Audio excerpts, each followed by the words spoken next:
weren't given to every nation, and not every nation is exactly the same. Yeah, but you just think abstractly that they're good. You do think that.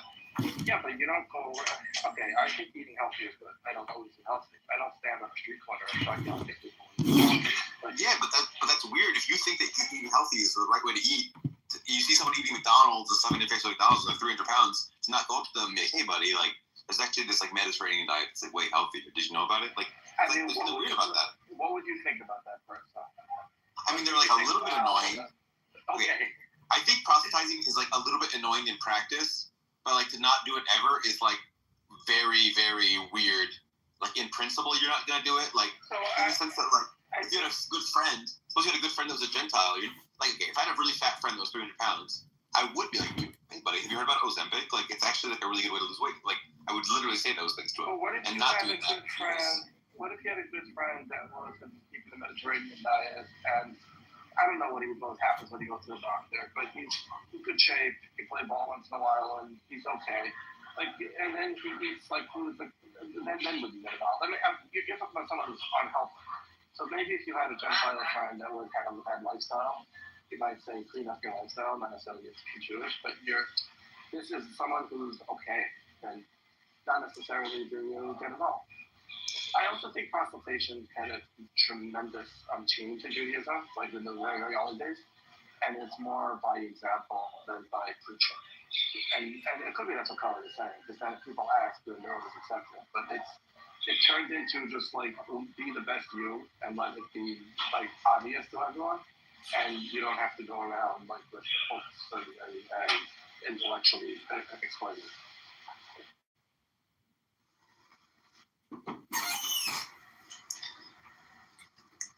If you walk back and forth in front of McDonald's and you're in shape, that is a form of proselytization, no? The things that, when I hear Jews say why they don't proselytize, they go, oh, God, like, that's not what he commanded us to do. That's what they say. And that, if I was an Orthodox Jew, I would say, like, that's wrong. I mean, God might have said that, but, like, these mitzvot are good. And so I want people to know about the mitzvot. And, like it might not be obligatory to give it to the Gentiles, but to think that it's not super derogatory, as in, like, nice but not obligated. That just seems like, how can you believe that if you think it's good to be Jewish, if it's good to practice your religion?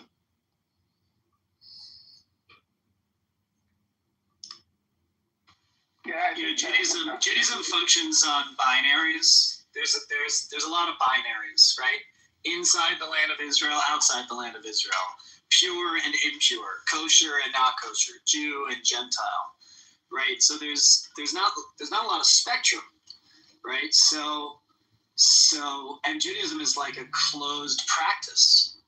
That doesn't mean not sealed, but it's closed, right? So Judaism is good for Jews to do. That's why you can't just. That's why, according to us, you can't just wake up one day and say, "Yep, I'll just be Jewish and start practicing." Like, according to the tradition, that doesn't mean anything. There's no like Jewish reality in which that's a meaningful activity. So my mother converted before I was born. So and my dad was genetically Jewish, but my mom converted before I was born, and like the Jews would have to be committed to saying like it was bad that she converted, like or not. It's like that. Like it was a bad idea that my dad convinced her to be Jewish or something. They shouldn't have done that. Like. Oh my God. No one's an alliance on this whole time. You might say that if you convince someone to reverse and marry her, that would have been bad as if you did a good deed to her. But again, proselytizing and conversion are not the same thing. Wait, you're a fucking Gentile, son. My mom converted. She fucking lied? My mom's Jewish. My mom's Jewish. What the fuck is this? My mom's Jewish, bro. She converted. Yo, this is crazy. Yeah, absolutely. You're kicked out of the horse benches, Sam. This fucking admit, and he was vying for top juice book. Yeah, I know. Are you denying that? Absolutely hilarious. This is a disgrace. This is an actual disgrace. Wait, hold on. My dad is genetically Jewish, and my mom converted. In what sense am I not fully Jewish? Can someone message Mark? Because your mom wasn't genetically Jewish. Tell him to block Sam. Yeah, but that Doesn't matter. Sam, you're out of the horse mentions. That's all I have to say. Like legitimately out of the horse mentions. No, Sam, all it means, Sam, I might be more Jewish. Sam, all it means, might be more Sam, no, all it means is that you're further down on the list for space laser distribution. It doesn't mean you don't get one. It just means you get one later. No, it doesn't. The only way you get to use it is if your dad lets you use it. That's where you're at now. guys, Jews believe in conversion. You're allowed to convert. Some do, Sam. There's no question about Miller. There's no question about Uri. There's no question about Maya. There's a question. There's an asterisk above your head, Sam. There's nobody that doesn't street in Brooklyn with an asterisk above. There's absolutely no one that doesn't believe in conversion. Now we can argue forever what constitutes conversion, but there's absolutely no one that doesn't believe in it. But you can't convert to being ethnically Jewish. He doesn't descend. Look, he doesn't maternally descend from someone who's had communications with the Most High. That's irrelevant. No, but him, if he actually, he has. She converted. That means she has. You know what I mean like historical, reputable, figures. Anyway, he's not related to any of those guys. He's not related to anyone who sacrificed who was prepared to sacrifice their child for the Most High. He doesn't know about that. He doesn't know the kind of dedication it takes. It's father. It's an heritage to go to the father anyway. So this whole conversation is off.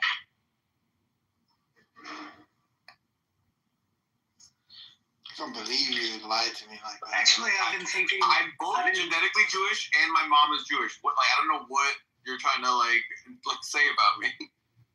Well, let's talk to Meredith, because Meredith is someone who is in direct competition with you for the top spot. Meredith, how do you feel? No. Think you still qualify? Your mother has to be genetically Jewish, right? That's how we determine who's a Jew. That's the rule. No. Not or is she converted? No. No, you're wrong. Converts are like mudbloods, or half-bloods. No, that's the whole point, Nilith. Right? I don't know if you're joking around or not, but that's the point. Nilith, are you joking around or not? Right, you're half-mother. Right. Right. Wait a second, can we clarify here? Yes, he's joking. Wait, can we just clarify here? Please. Wait, just wait. Wait. You guys all talking the same time. No, if I can't tell if you're joking or not. Meredith, don't answer that question. As your client, I defer to my lawyer. Yeah, I'm his client and also his legal advisor. Okay, but factually, whether you're joking or you're not joking, factually you're incorrect. We actually have lots of rules, not a lot of rules, but enough rules to say that you don't actually remind the convert that they were a convert. They are fully part and parcel of the entire enterprise once the conversion is completed. Yeah, because this is actually a legit skeptical problem I find in Judaism. In the case of someone being genetically Jewish or ethnically Jewish, it seems like we can appeal to kind of objective standards to measure their quote-unquote Jewishness. Whereas in this case, there seems to be a lot of countervailing evidence, right? Or intuitions about the dishonesty and duplicity of the goys. Now, I don't want to speak about anyone's family member in particular. That didn't make any sense. Wait. That didn't make any sense. No, I'm gonna elaborate. I'm gonna elucidate the point. So, if there is evidence that goys are almost inherently untrustworthy, then why would we believe that they're being sincere when they claim to have converted? Whereas, we can just test if someone's ethnically Jewish. It doesn't matter how they opine on the matter. It's okay, we can just do this test and we can see he was a son of him and a son of... Okay, so think about it. Here's a good way to... I got you. So here's how to think about belonging to the Jewish people, okay? There are two tiers of citizenship. Both are equal in the sense that if you can apply to one and you apply to the other, you end up being an equal citizen. The first way is to be born a citizen, right? Birthright citizenship. And that's if your mother is Jewish or your mother converted, right? The other way is conversion citizenship, which is like naturalization, right? The naturalized citizen and the birthright citizen are equal under the law. There is no difference, right? And then the naturalized citizen takes on the ability for their offspring to receive birthright citizenship. So that's why that's the key here in terms of belonging to the Jewish people. It's not belonging to a religion or even taking on a set of beliefs and practices, although there is that component. What's important, it's the national implications that make that conversion is aiming at. Right? And so, like, when you're talking about objective standards, well, we have a vetting process, and the vetting process has objective standards, right? That have nothing to do with genetics, that have nothing to do with, all those other things that you might call objective. Listen, you either have the magical blood or you don't, right? Like, you're either born being able to do the magic, right? Or you're not. It's that simple.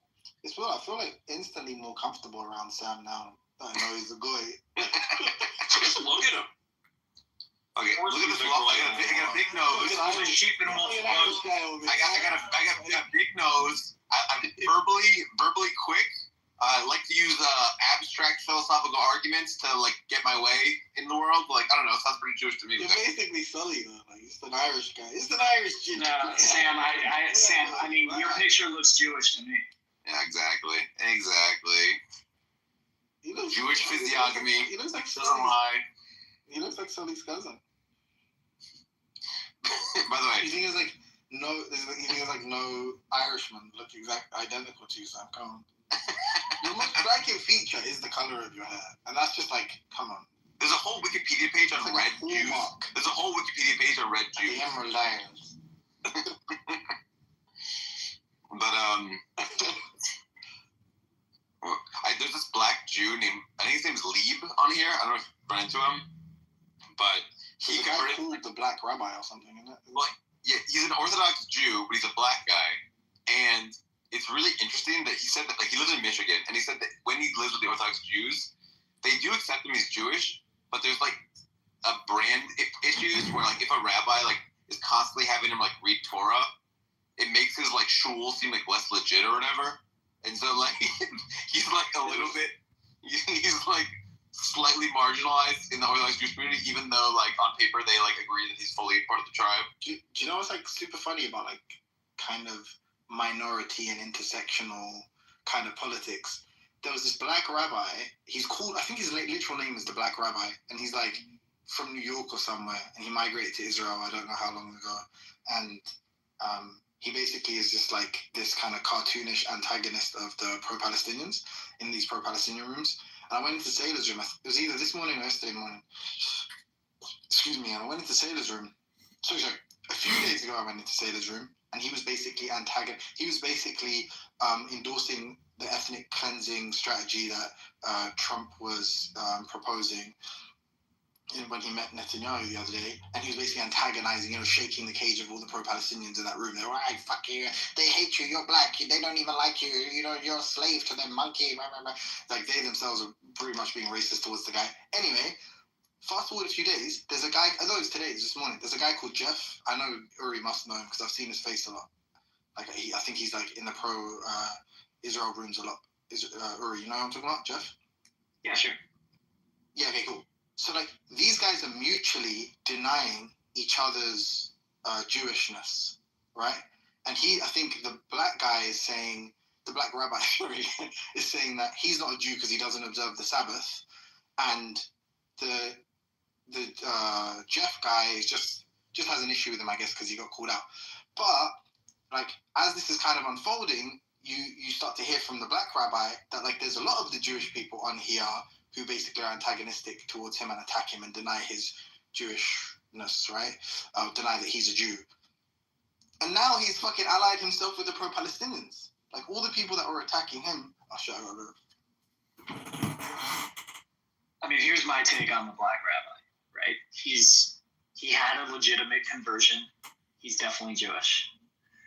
As far as the title rabbi, what he did is he learned a certain small amount of information to take a test that the Israeli rabbinate recognizes as you are an authority on this set of information, and therefore you have rabbinic ordination. That's all he's done. He's not trained. He's not trained in like pastoral care and life cycle events and these kinds of things that we sort of more readily associate with like rabbinic work and things like that. The problem about him is he's a huckster, right? It's not that he's not a rabbi and it's not that he's not Jewish. He's a huckster, and he's trying to sell something and be the rabbi for all the black people and convert all the Nigerian Igbo people and do all this stuff, which I'm not necessarily opposed to in principle, I guess, but he's what's it called? Who was that guy? He's P.T. Barnum. He's totally P.T. Barnum. This Orthodox Jew that I'm talking about, like Lieber or whatever, if you don't tune in, story is very funny. You don't know. He came to America, went to the doctor at the hospital, and saw that all the doctors were Jewish, and he saw that all of the like people that were scrubbing the floors were like not Jewish. And he's like, oh, these Jews must know something that we don't. And so he like literally just like it's like, okay, well, the logical thing to do is to convert and to like learn their tricks, which to me I think is like literally like makes sense as like a strategy, like low key is like doing good means and reasoning there. But like I just think that's like such a hilarious origin story for someone's Judaism. He's an interesting guy. He floats between several different types of Jewish communities. He's very knowledgeable. Wait, are you talking about the rabbi or are you talking about the guy I'm talking about? No, Laid. Yeah, okay. Yeah, I like him, although he is kind of racist. Is he racist? In what sense? He says things like, I want my kids to marry... Oh, okay. It's the red hair, I guess. Laid says things like, I want my kids to marry Ashkenazi Jews because Ashkenazi, as you're saying, right? Because Ashkenazi Jews are the ones that have the higher IQ, and he wants that lineage in, because partially in the culture he's trying to be a part of, in the Jewish communities he's trying to be a part of, Ashkenazim are more highly regarded. And so he thinks that if he's got that Ashkenazi thing in their family, right, his profile will be raised. Mm. He didn't get into that with me, but that's interesting that he thinks that way. He is an interesting fellow. He's a very good Torah reader. That's evident. These are. Oh, that's cool. We need to use them. I think we should also delete a little of the bureaucracy. People need to. He's very precise on the cantillation and on the grammar and on word pronunciation. He knows all the rules. Like he can quote you off the top of his head all the different declensions and vowel markers and all this stuff in like. Please let me know if you think that's not Elon. If you don't, I will stop communicating. Expecting you to say that I'm something. Watch my videos. Last night was very good. We discussed eliminating the bureaucracy, not just updating. So, yeah, Caleb, I do actually think that Ashkenazi Jews have a higher IQ than other populations in genetics. So I mean, they were agreement on that one. I've been recording 6 months. Something that was really funny about this with Leap was I was like, hey, Jews tend to be like really verbal and tend to be able to like push arguments, even if they're like not plausible. They tend to be like able to like just argue themselves into any position. And he like says to me in this like exasperated voice, like, Sam, welcome to my world. And he starts complaining to me about how like he's like sometimes he'll try to convince his like rabbi of things, and the rabbi will just like will not budge no matter like what arguments Leib gives, and he's like very frustrated by this fact.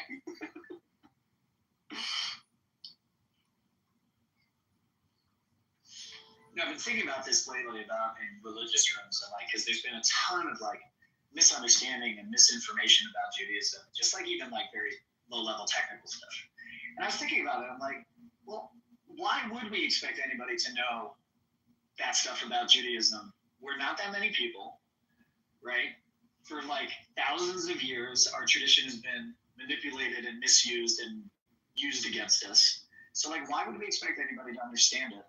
For most people, it's a religion. It works like other religions. There's God, and there's, you do what God says, and the text is sacred, and blah, blah, blah, and that's it, right? Right? But, like, I'm, like, managing my expectation around, like, why would people understand Judaism? There's, like, no reason why anyone would. Yeah.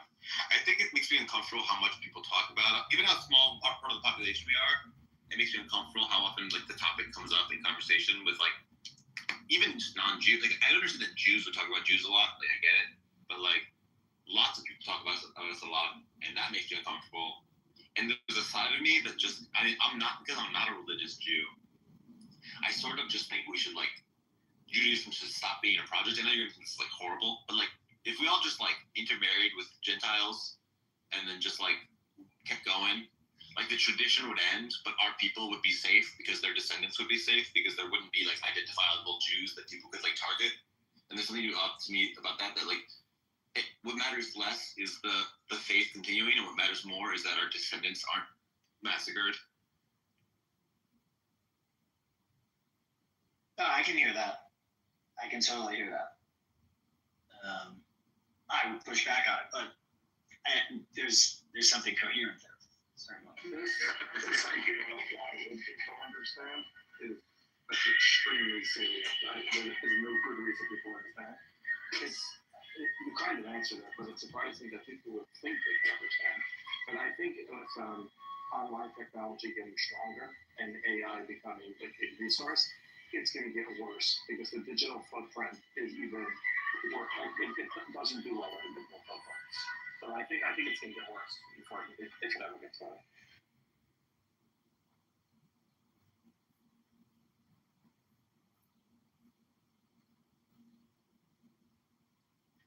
So, Caleb, back in our earlier conversation, I think your position was the reason why we don't convert is because the Torah says that we don't have to proselytize people. So then we'll just go by what the Torah says, and that's like it's not just that we don't have to proselytize; it's not necessary for a Gentile to jump. It's more than that. It's like this was given to a specific group of people, and the other people are just fine without it. So, like, you can't basically get your view, right? Or like me plus Mir's view. Is that basically what you believe? Yeah, and I would add one thing, which is like the Jewish community has always had non-Jews as part of it, right? Even from as far back as biblical times, we always had, right? What does it say? Take care of the widow, the orphan, and the stranger. The stranger ostensibly gets to remain the stranger. We don't say, and the way you take care of them is make them Jewish. Now, if they choose to become, right, or your slave, or whatever it is, right? I'm not open to biblical slavery, right? But like, okay, so they've been living amongst us. They see what we do, and oh, that's interesting and attractive, and maybe I fell in love with somebody's daughter, right? Well, there's a pathway for that. Yeah, but I think that you do have there's a strange tension, and I'll drop it at the end of this, is that you do think, in fact, that following the mitzvah is good. It's a good thing. You do think that. You think it's good that you do it. I do. And so, like, yes. So, like, there is a tension where you, like, are deciding not to provide this good thing to the stranger. Well, also, you're missing one liner. If you are a Gentile keeping the Sabbath, you're doing better than a Jew keeping nothing. So if you convert someone and they can't handle it, you do more harm than good. There's a risk in converting people. They might not be able to live up to it or something. Especially if you're doing it by an inspirational speech and a classic application. If they come to you with an interest and they say they want to, then you trust them. But if you're going to like go out there and try to inspire people, then trust them. Sam, you said before this. The phrase you said? You go in as an anthropologist. Right? I think that's kind of the idea of the convert or the would-be convert, Jew by choice, right? That they observe or have reason to observe or are invited as kind of an observer, as an anthropologist, sort of to like see what Judaism is all about, and then if their interest is piqued and things like that. So, but I appreciate the way you laid out the tension. I think that's a real thing. So, Caleb, what is the like? Are you a theist in the traditional sense? Are you a theist or no? I'm like a Spinoza theist. Okay. And a little bit mysticism, Kabbalah thrown in there. Okay. I think in philosophical terms, I'm a panentheist. Remind me what panentheism is as opposed to pantheism. Right. So pantheism is everything is God, and entheism is God is in everything. the kind of God that I'm most attracted to is the God of the mystic and the God of like that, like we are nothing but the dreams of God, basically. That we are all in God. That's the kind that is most attractive to me. So, Carlos, would you say that Baal Shem Tov is an atheist? Yeah, I think Baal Shem Tov has very strong panentheist leanings. Absolutely, I think a lot of Hasidism has that. Oh, Hasidism, yeah, that's why I went to the top. It's gonna filter with everything. Would you consider? I mean, this might be too weird a topic. Hirsch's idea of the whole Berachah Day as panentheism, or is that manifestation? Tell me more about Hirsch's idea on that. I'm not. It's basically that you live a normal life and make sure that God shows up everywhere. So, like, be the best lawyer you can be, but in a godly way. And I mean, he doesn't compromise at all on the commandments. Like that's not where he's going. Like, he just says the way to like shine the best is in everything you do. God shows up. The whole Berachah Day. Got it. Yeah, I think I imagine that Hirsch is more connecting that to the Midrash about like, how do you walk in God's ways? Well, God clothed the naked, you clothe the naked, right? So it's like, it's a way for Hirsch is probably a way to activate being created in the image of God. How do you do that? You activate your God powers in every possible place that you can. What do you think is going on with the Kabbalah? Like, God's powers. Like, what is there like true magical stuff in there, or is it just wisdom? I don't know about the magic part, practical Kabbalah. I mean, I believe in like rituals and experiences being able to like impact a person internally. I don't know if that means it's magic. I mean, we can explain all that stuff, right? But I think there's wisdom in the idea, in the Sfirot, and in the whole idea of emanations and sort of the mirror of the upper world and the lower world. I think there's a lot there as a, how would I say it, as like a vocabulary landscape, a conceptual landscape that I'm attracted to the framing there. So I think there is wisdom. I don't know actually much about Kabbalah, but the thing you just said there of like emanations, that sounds like Neoplatonism, and the thing about this so above, so below sounds like a lot of the like Hermetic tradition. Is this like, what do you think? Do you think there's influence there, or do you think it's just that like they both independently discovered the same truth? No, total influence. I mean, the practical, you're right, all that wisdom of the Middle Ages and the 13th century and then the 15th century once you get to Luria, right? They're all totally Neoplatonists. The question is, do they know they're being Neoplatonists? I think they do. Some people would argue that they don't, that it was sort of like independent. But a lot of this stuff is really old. It's not just from the Middle Ages and the Zohar in the 13th century, right? Like a lot of that stuff has conceptual roots in the 1st and 2nd century.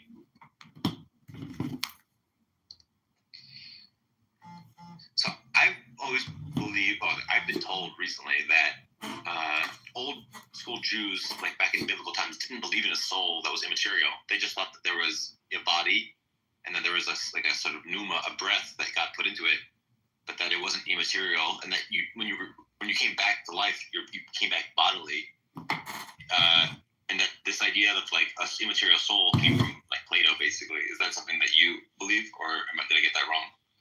Yeah, I mean, you can't. That's what my teachers taught. You know, the Greek ideas were so widespread, right? They reached everywhere. So, and everyone was influenced by them. The rabbinic tradition it's all over. It's all over there, and probably even in the biblical tradition. But yeah, actually, you were saying about it. Right? There's no like soul material, right? This is kind of Kabbalistic also, right? That there's everything is a something. Even the thinnest amount of something is still a something, right? But that's in the paradox of an infinite nothing, meaning no thingness, right? In other words, nothing doesn't mean zero.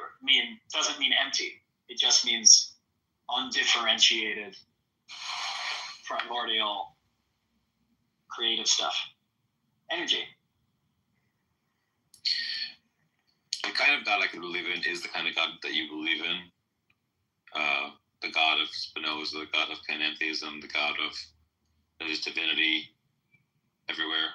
I don't think I can believe in the God of a outside of the universe, writes books, does random, like, gives Elijah magical powers, but then stops showing up in history. I can't believe in that one. Yeah. No, me neither. But I do think it's useful to explore the minds and the writings of the people that did. Why is that? Why does that give us insight? And as a sort of matter of like learning what people thought at a certain moment in history, right? That these ideas exist in a historical context, and like I don't know. I'm always curious about how different ideas evolved and what's built on top of each other, and how does it get internalized and changed and digested around, and what are the roots? Right? I mean, it's sort of the Yazoo conversation a little bit, right? Like what's this original? My training, my like Jewish academic training falls into a school called historical positivism, right? Or the scientific study of Judaism, which says all of these stages represent, intellectual, conceptual units, right? That we can understand in their place in history, which I think is a better way to study religion than just like, what do you believe? Yeah. I think there is lots of wisdom in the Torah for the reasons that Jordan Peterson basically brings up, that like the only reason why these stories kept being told is because there was wisdom in them and people found them useful to talk about. But I also think that the Torah has some like really ugly stuff in it, like the killing of the Amalekites and stuff. Like not all of the writers of the Torah were equally competent and wise thinkers, and that's one thing that bums me out, is that there's no way to revise the Torah and take out the killing of the Amalekites, to take out when the two bears killed the children. Like, you just can't do that. It's a great story. Don't call people bald. Yeah. Don't make fun of bald. Yeah, exactly. You'll get eaten by she-bears. Yeah, no, I experienced that as well. And I think it's the strategy that I've come up with the best is to be honest about what it says. Yep, it says those things. And to find the devices within the tradition that allow us to be uncomfortable with it, that gives us permission to be uncomfortable with it, and the freedom enough to work with it, massage it, and not in a cynical way. I mean, actually, like, be uncomfortable with it, say out loud we're uncomfortable with it, and then reinterpret it. I think the Talmud is filled with stuff like that, where they take ideas like this in the Torah that are like unsavory and whatever. You can use all the bad words that you want about these. And they basically say explicitly, we don't like that. Right? We're uncomfortable with that. And then they legislate around it, or they reinterpret the story, or it's why Amalek became a completely spiritual category. In other words, right? It's inoperable because there are no literal descendants of Amalek anymore. You wouldn't know how to identify them. And because of that, so the genocide part is off the table. Yeah. Okay, help me understand something about the Talmud. So there's like is it the Mishnah and the Gemara? Is that how you say those two things? Yeah, Mishnah and Gemara. All right, Mishnah and Gemara. The Mishnah is supposed to be the oral Torah, and the Gemara is the commentary by rabbis on the Mishnah, right? Right. Is it the case that the Jews in like Orthodox traditions treat the Mishnah as like having a higher weight than the Gemara, because the Gemara is just some like random ass rabbis talking about the Mishnah, or do they hold them as like having similar? Yeah, I think the Mishnah has pride of place for sure. When we identified the oral Torah that was given on Mount Sinai with the written Torah, everybody includes the Mishnah. It's that foundational. The Gemara is, when you're reading the Gemara, it's like you're reading sort of case law, right? Or you're in like a law class.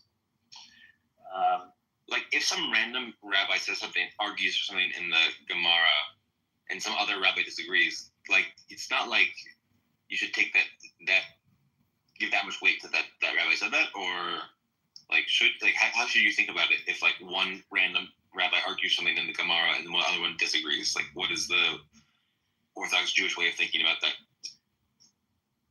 The first approach is to understand the disagreement, right? What are they actually arguing about? And where do they differ is the first thing.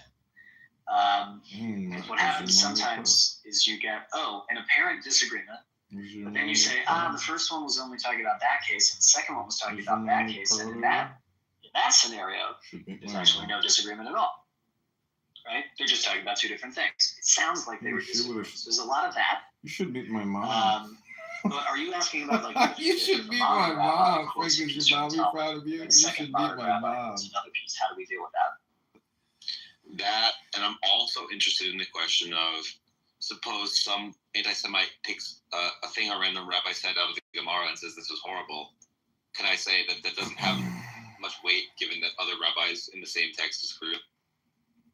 Yeah, I mean that's certainly like the statements in the Talmud are simply that, statements. They're not scriptures, right? They're part of a conversation. So like another rabbi said another thing, and you can also say, at least I'm comfortable saying, yeah, the opinion of that rabbi is terrible, right? That's why I go with the opinion of the other guy. Yeah.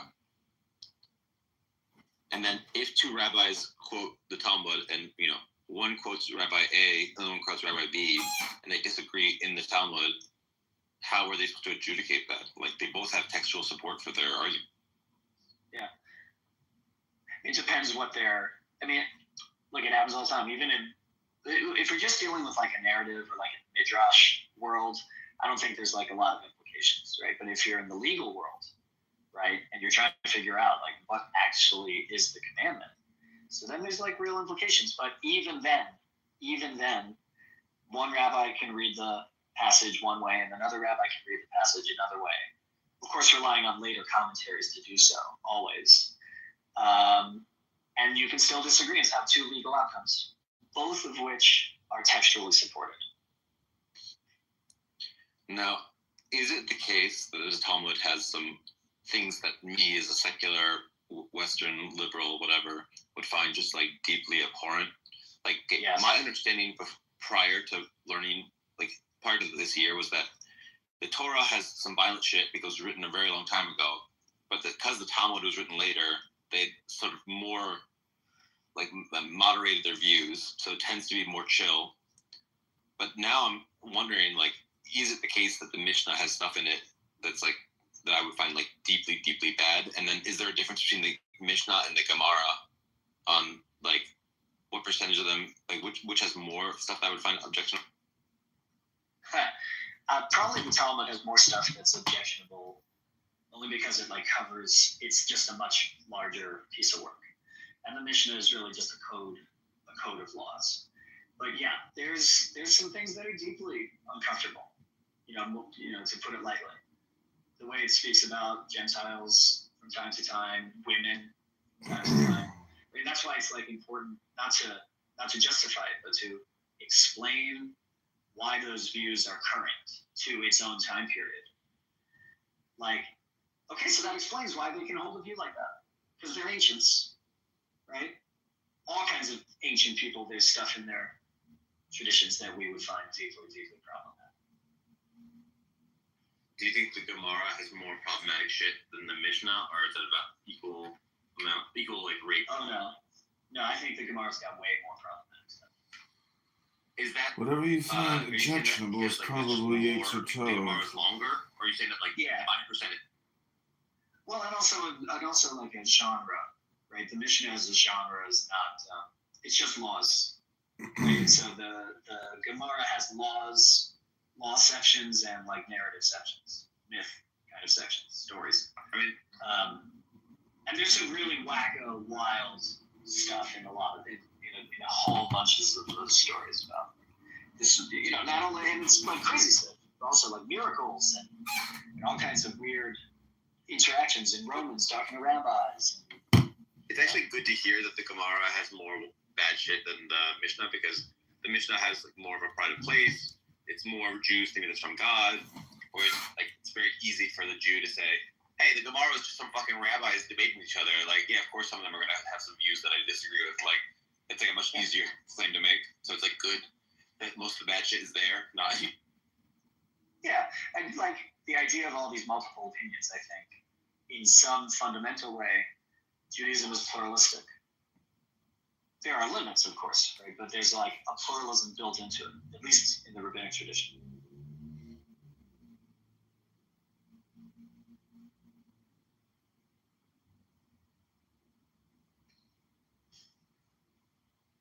So you're a West Coast Jew, right? I'm East just Coast. taking a shot in the dark. East Oh, Coast. you're East Coast. But I mean, culturally, I'm more West Coast. I'm more Silicon Valley than I am, like, whatever. Yeah, I was going to put you up there. Yeah, definitely that. What is your explanation for why Jews are overrepresented in lots of, like, law, medicine, chess, physics? I think there's like a historical answer and a kind of culture answer. The historical answer is wherever Jews were kind of allowed to be in industry, we did so, to the utmost that we were allowed, right, as a survival strategy. And then I think that impacts the cultural answer, because we learned how to survive, and like sort of the better we did at surviving in different eras, right? We then began to thrive, and then we ran the industry, right? We were allowed to have it, and then we ran it. So I think there's like some combination of that, like we did things on our own, and then other people did things to us, and circumstance made it so that like those were the areas in which we thrive. I think there's something about an exile experience that makes you do something more than just take what you can get. There's something that's very strange to me about how I think it's dumb when people say that just because Jews have a higher representation in the industry that we own the industry, just because you have a large number doesn't mean you own it. But given that Jews have a lot of influence in like the media, let's just grant that, let's just stipulate it. It's strange that it seems like Jews aren't doing more to help our PR. Like there's still just like huge amounts of anti-Semitism in the world, and then you could say that we're doing some things to help their PR, like we're like promoting, like we're making people aware that the Holocaust happened, where like it's kind of taboo to be anti-Semitic openly. But like, I feel like there's a real sense in which like we could be doing much more about understanding what causes anti-Semitism, and then doing things to like either A, have different messaging so that they don't feel that way, or if they're like pointing to like a real thing that we're doing that's like actually hateful, to stop doing those things. I think there's like a real sense in which like that project I've not seen taken up in earnest by Jews in a way that surprised me. Yeah, not explicitly so, right? I think Scotty! when the like epigenetic impulse is survival, that next conversation that you're talking about, PR and image building, is already a second tier on the Maslow's hierarchy. Welcome, Scott, to the El Normo show. Don't you know how Clubhouse works? First, you have to cast the net. Don't you know even how Jesus did it? You're a Christian. You cast the net, you build the spider web, and eventually El Normo's going to either swim by as a fish or he's going to fly by as a fly. Rabbono Shalom, what are you doing this beautiful Friday? Rabbono Shalom. I'm looking for some Jewish tales. That's what I'm trying to do. There you go, buddy. Let's see, what should I message these girls on Hinge and Bumble right now?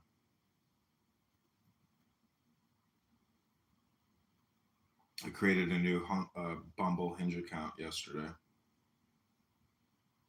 But I seem to only be matching with black chicks. What is going on? Why can't... Nice, that's amazing. Why aren't hot white chicks? Are they anti-Semitic because of what's happening in Gaza? Yeah, you live in a major metro area. They don't like Jews there. So ridiculous. It's like I'm not, You should say, you know what? Put on your profile that you're a Palestinian refugee. They'll ask you to come live with them. That's a good idea. Oh my God, do you think I could pass for a Palestinian? There's a lot of white-looking Palestinians. Sure.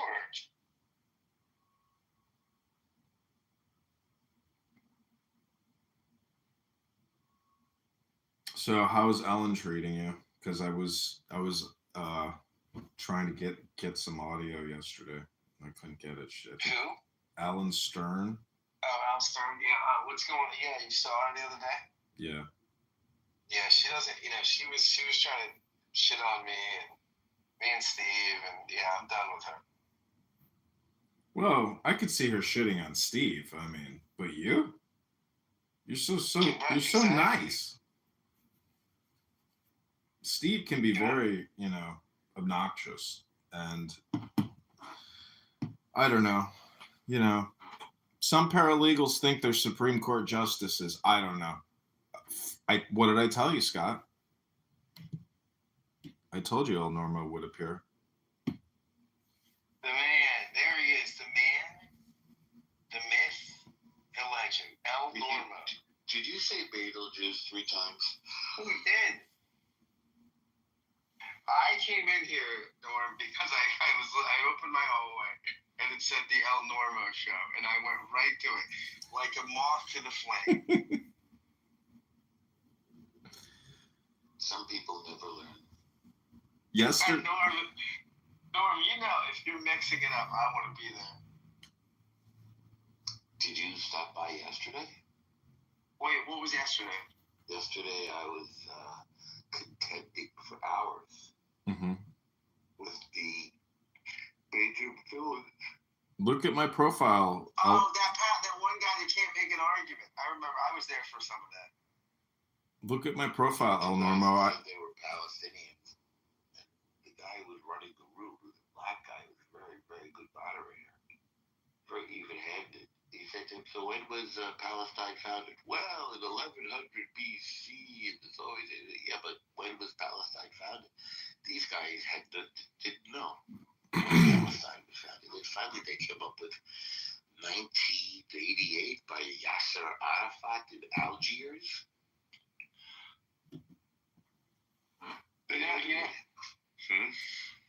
Norm, our friend here was just telling me he wasn't having luck on the dating apps. I said, look, it's too much anti-Semitism now. That he'd be better off saying on his app that he was a Palestinian refugee.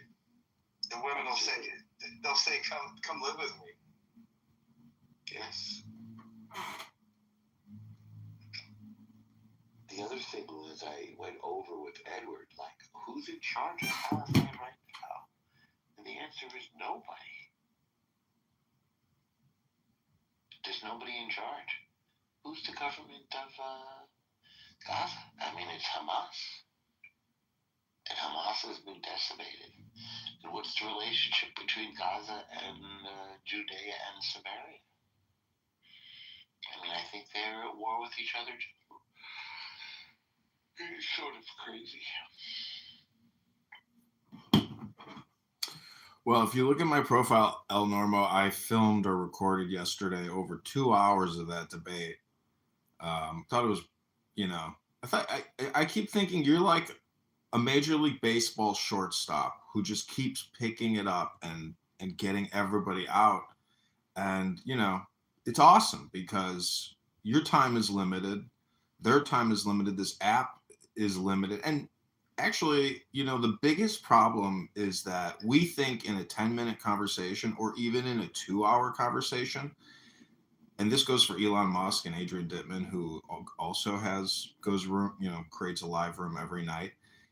The fact is, we cannot compress enough information into a 1-hour or 2-hour conversation to actually really, we might be able to change opinions a little bit, but we can't change identities, personalities, and all the conditioning in just 1 to 2 hours.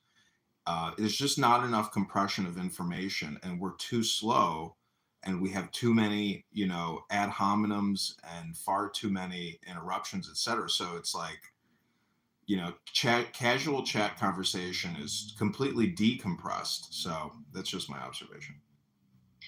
Is the name of the recording you made the Adrian Dickman Show?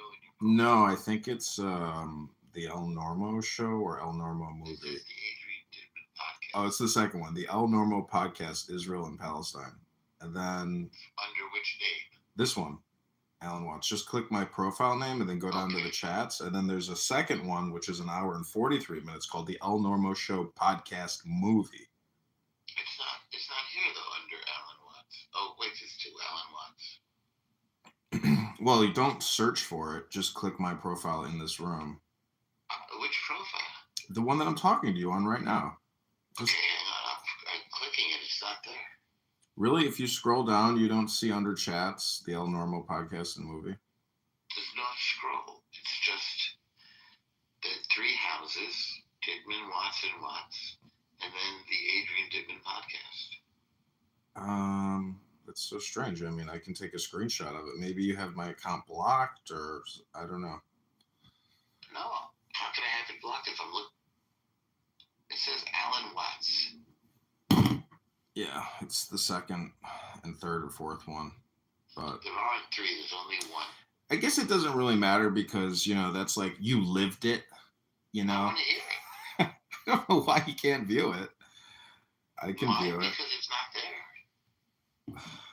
Let me see. The only thing that's there is the Adrian Dickman Podcast. Let me bring in another account and then look at my profile and see what you see. Hold on. One of his 50 phones. The pictures of his phones in the chat so well. You sound like that's not normal, Scott.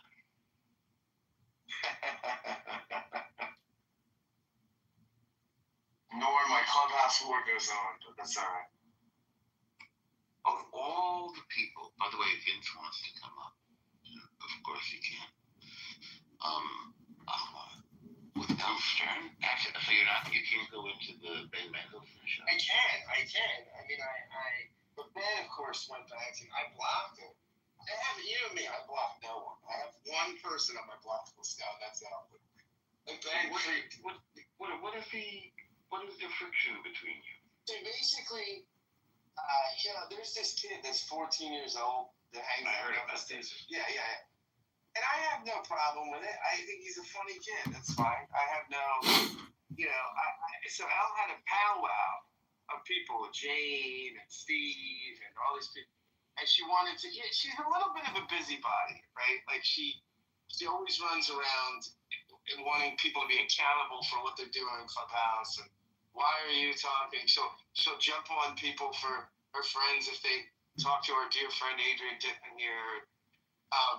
She knows not to mess with me. She just. Oh, of course. Well, so she's running around telling people that me and Steve are grooming this kid like we're sexual predators or something. What? I said, what are you talking about? We got a show! This kid Christian in Uncle Steve's room. I said, I just think he's a funny kid. And I said, I would go to his show. How old is this kid? He's like 14. He runs this clubhouse room called Why did he hear? I don't know. He said his mom thinks it's cool for him to do the app, so whatever. She's running around maligning me and Steve, and so it gets back to me, and so I'm in the clubhouse war. I'm in a full-out war with El Stern. Everybody should block the kid of 14 years old. You don't want to look What does crazy. that mean, grooming? Like, you want to, have sex with him? I know. I'm like, what are you talking? I'm like, I think he's funny when he's on Steve's show. And I think I went to his room. He opened a room called Ask the Autistic, and I thought it was funny. But what is she objecting to? She doesn't think he should be on the app. She doesn't think he should be encouraged. Al Stern.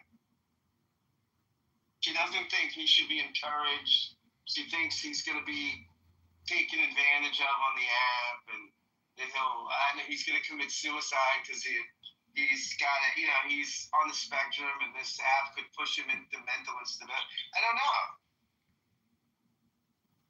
I don't know this kid. I want to see who he is. He's more emotionally regulated than 90% of the people on the app.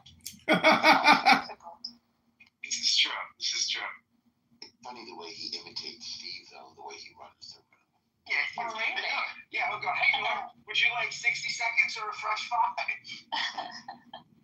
He does all of Steve's mannerisms. That's why I like it. I think it's pretty entertaining. He calls you guys his mods. So Steve already groomed him. I think Steve just he emulates Steve. He thinks Steve Appel is a great radio personality, and so he emulates Steve. Have you guys discussed selling him to like a sheik in He's Saudi? out. Yeah. Oh, that's a business idea. Especially if he's... Well, it would have been more profitable in Biden's administration. Why is that? Well, because everything was allowed and child trafficking was the hit. With minor attracted, what's it called? Yeah, anything related to minors. What do they call minor attracted adults or something? I Maps. don't know. Is that Minor attracted what? Grown-ups? Persons. Maps, thank you. You knew about this. So is this like the categorization of the, I don't know, the gender preference or whatever? Yeah, it's one of those weird things that you know, like the guy that plays with puppies who was in charge of energy waste disposal. Do you remember that, Sam Bickman? And then he stole women's underwear in airports. Wow. He worked in the White House. He went to MIT. Wow. And he showed up like in full woman's formal wear, wearing lipstick, and he had a beard. I mean, wore like slinky dresses. And then it turned out he was stealing strangers' underwear and wearing them. He had a whole thing on puppy play on his website, which he kept up while he was working in the White House. I mean, he went to places where men dressed up as puppies and led other men around, or they led him around. He was a puppy. Wow. That's hot. So crazy. What the fuck? Yes, go ahead. Hey, Easton. You were too beautiful to be real, just like climate change. That's nice, but it's missing the sauciness, you know? It's missing the... I don't know. Well, sometimes you think it's too saucy. You know what I mean? Like, I go... Yeah, because you make it too creepy and too sexual, but that's the thing. It needs to be kind of The like Gaza Strip one was the best. I think so. And the Right. When I said I wanted... Because they are like... When I said I want to be like the EDF, Norm, I told her one day, I wanted to be like the IDF and invade her Gaza Strip, and she liked that. Yeah, because it's like implying something, but it's not overtly gross, you know? You know, that's very subtle. Exactly. I'm working on it. I try to give her a pickup line every time I see her, Norma. It's I've had some Yeah, really but good he's been ones. failing for like a month. My best one she liked was, I know she likes Ayn Rand, so I said that, hey, Issa, you're so hot, you make Atlas stop shrugging. Yeah, that's good too. So look at my PTR. That's screenshots of the El Normo show yesterday. I don't know if you can see that. Oh, you have an El Normo show? Yeah, I'm producing independently the El Normo show. Permission not granted, permission not asked. I mean, I apologize, El Normo, but my dreams of becoming a producer, you are helping fulfill them. Even though no one will listen to this, but thank you, El Normo. Do I have to follow you to see it? Yeah, that's probably why you can't see it. Do you have any plans to introduce the Issa show anytime? I've been filming the Issa show for many years, and you are on my YouTube on a lot of videos going back like years now. And, you have a very loud voice. Not a bad thing, but I'm just saying that, when you hear you definitely know it's you. Well, sometimes people have confused me with Angela. Can you believe that? Yeah, maybe because of like it's a woman yelling or something. I don't yell. Oh, you don't? I mean, sometimes, but not really all the time. No, you don't. But when you get frustrated. I'm not an angry person. No, I know, but this app creates frustration because many reasons why. But anyways, El Normo, it's there on my profile. And what else was I going to say? Oh, the Angela. So Angela recently was on the show chatting with El Normo, and she was going ballistic, saying, whenever you effing Jews do this and say that, you do, like, it was intense. Angela is a very frustrated woman, apparently, a very well-to-do and beautiful woman. I don't know why she has so much anger in her, but she does. Yeah, I think it's just a hatred towards the Jews. Do you remember Epaminondas? Of course you remember him. Who was your close friend? Let's see, I'm going to call you Alan. Alan, the profile that I see here is not on your profile for me, and I just added you as a friend. Maybe you have to, like, refresh or exit, come back or something. I don't know. You have to leave the room. No, you need to join the house, which is on top of the... Oh, maybe that's it. Where it says the El Normo Show, you have to click join. Cash those pink tickets. Okay, now I see it. God, thank God for you 19-year-olds and your technology capabilities. I just feel like, you know, Alan, next time when I have a technical issue, just ping Issa, and she's 19, and she knows these things. Yeah. She's been creating houses for years. I mean, the Itty Bitty Titty Committee was like a 2-year run. Now it's public. You see, I opened it to the public. It's not secret. It's not secret anymore. I don't know. When you listen to all the Randy McDickerson videos and clips, like I have one video of him actually like going into detail about how he's an anti-Semite. And, you know, like I think he's just another character. So I'll just leave it at that. Yeah, I think so too. So, do you remember Epaminondas? Yeah, we chat on Instagram.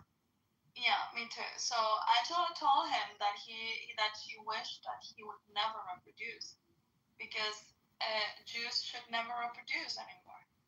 An annoying. No, she's a frustrated, angry woman. And, you know, she's her own worst enemy. I mean, imagine coming on your phone to scream at your phone about how much you hate the Jews every day. Like, clearly something in your life is not bringing the bliss. And by doing what you're doing, do you really think that brings the bliss? Like, you have to take control of your thoughts and, you know, be a positive optimist. If you're not, you're just really a low IQ person. I think that's what it comes down to. Do you think that has to do with the Afghani Muslim in her? I think it's just like a compare and contrast thing, you know. She just likes to basically you can create your personality and identity by opposing other people's personalities and identities. And again, it goes back to being low IQ. Scotty, do you have a personality? Well, yeah, Scotty has a personality. What do you mean? You're a creepy degenerate on Clubhouse. Well, it's interesting because I sometimes do that, but then I sometimes have very serious rooms. Like when I do my own rooms, they tend to be very serious. Yeah, but we don't know when you are doing what. That's a problem. I usually do serious rooms in the morning. Sometimes, though, I mean, I do them.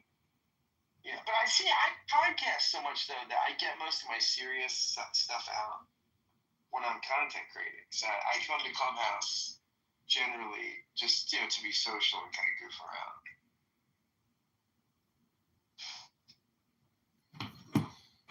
Yeah, I just combine them, you know, and also El Normo. I mean, honestly, like, yeah, go ahead. I don't know how I feel about this. I sound a little bit argumentative in some of these. Oh, you went to hear yourself? Just yeah, that's a joke, Alan. I mean, I'm arguing nonstop. It's like it's up to 11 for like hours at a time. Yeah, but I think people have to realize, like, this is your Larry David moment, you know, and I really think that you should embrace it because time is very short. I am. I'm kidding with you. I know. It's just what I'm doing right now. You know what? This app was made for you. This platform was made for you. I mean, it's so fantastic. I could listen to you. I could listen to you in these sorts of arguments all day. And some days I do. Really? What is it that you like about it?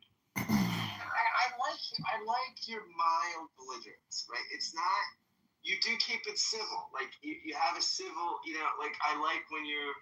You have a certain way about engaging the anti-Semites or the godless atheists or the. Some of these people, some of the woke crowd. I find very, very entertaining. I think it's. Is it because it's passive aggressive and sort of nasty? Well, sometimes it's just aggressive. I like when it's not even passive. Yeah, it's fantastic. What did you say, Lisa? Active aggressive. Active aggressive? Yeah, Norm is great. I like, well, unless, the only thing I don't like about Norm is when he gets super, how do you say this word? What's the word I'm looking for? Paranoid or obsessive about the messages, and he starts deleting all the messages in the chat. It's like, no, let them flow. That's one of my favorite things to do. I know. Just like you have a fixation, well, like Soren has got a fixation with your prostate, but you have a fixation with his mom. What do you call him again? What's the nickname you give Soren? Goofy? No, you have another one. It's like Oreo. What does that mean? Oreo. That's his name. That's a real name. Mm-hmm. Oreo is a real name. An Iranian name. Honestly, that between you and Soren is almost like a comedy routine. It really is. It's like something you'd see on black and white television from like the 50s or something. I mean, it's or like Three Stooges. Yeah, it's kind of like a comedy. Yeah. We definitely get the award for longest room participation in that room. Yes, I thought it was actually quite a good room. I could only listen. It was really good. Oh my god, it was great. It went on for hours and hours and hours and hours. I commend you for your. With Soren? Soren was in there, but it was who was the guy? His like emoji had like a black guy with his hands on his face. Can't remember his name. Lucy? Not Fayaz. No, not Fayaz. No, Fayaz is a picture of him sitting in a chair with this phone. This is like an animated drawing. It was really good. He was a really good moderator. Shut people down. Like at one point, Norm made a point. And we don't care what you think. After Soren has given his opinion for 4 hours straight, and the guy, I said, how dare you? It's such a, you've been giving your points all night. No one's told you no. We disagreed with you, but we didn't say we didn't care. And the moderator just shut everyone off and just lectured him for 5 minutes. It was really good.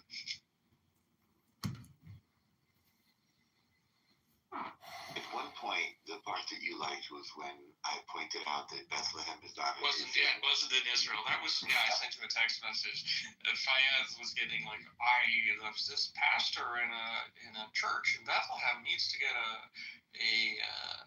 visa or some special document to go from Bethlehem to Israel. And that's, that's or to Jerusalem. He did say Norm pointed out, well, you do know where Bethlehem is. By the way, it's an Area A, so it's under full Palestinian control. I couldn't participate. So. Then I started explaining. I said, "Have you ever heard of the Palestinian Authority?" He didn't know what that was. No, he did. He just felt completely embarrassed. I think he was just Here's an idea, Alan. You can start the El Normal and Soren show. Oh, yeah. I tune into that channel. No, he's not the main character. El Normo is the Larry David of the show. Soren is not even a friend of Larry David. Soren is like somebody he runs into at the Palestinian chicken shawarma restaurant. Yeah, but still, he's I don't know. It would bring in the other crowd. See, if you want attendance, you got to bring in the Jews and you got to bring in the alternatives. So El Normo and Soren show. Exactly. Soren brings in the non-Jews, and Norm brings in the Jews and people who are funny, people who like comedy, and people who like intelligent banter, and and counterpoints. Hey, up. You know what my new dating strategy is? Since I'm in, in a pretty progressive, anti-Semitic city, Philadelphia. I've now put on my dating apps that I'm a Palestinian refugee, and women are saying I can come over and live with them. It's amazing. Are you going to invade their strip? You're going to invade their strip? Yeah, they say I can come in, and they can say I can come occupy their land. Yeah, but the problem is you gotta study up, because if they'll say where are you from, you gotta really know the geography. Like how many miles is it from Gaza to Hebron? Oh, it's about. I say it's about 3 Jew noses. Gotti, are you using my pickup line with them? No, I don't use it.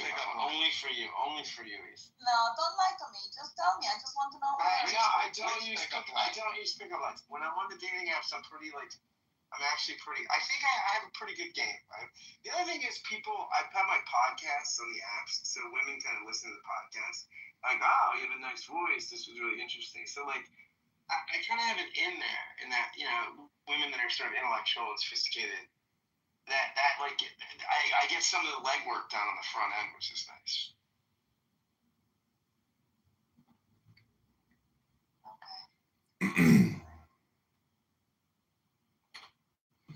So how do the Democrats on this app feel that their party has completely imploded and David Hogg is now leading the party?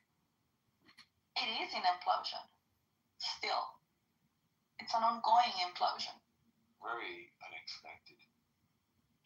You're a Democrat, Norm. I am one. You know what I find fun is that they said that Trump was a threat to democracy.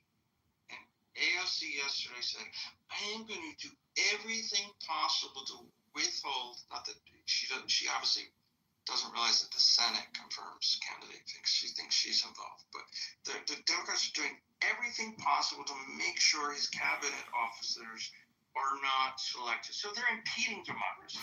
They charged him with, destroying democracy. Well, they're one step right behind. Well, they already want to impeach him. Oh, really? Yeah. On what? On grounds of what? What did he do that's impeachable? Well, they're saying that he's abusing and going after the Constitution and whatever. But, I mean, it's just like a very weak argument. But it's very like weak 3 argument. or 4 days ago. That's why we checks and balances. He could do his executive order, which is questionable about the 14th Amendment. The courts will step in and do their thing. He didn't break a law. He just exercised authority, and someone's going to check it. So, I don't see how that's abuse of power. Yeah,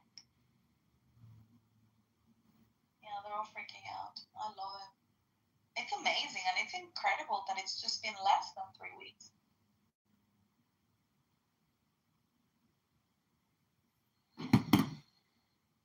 Three more weeks and we'll annex Europe.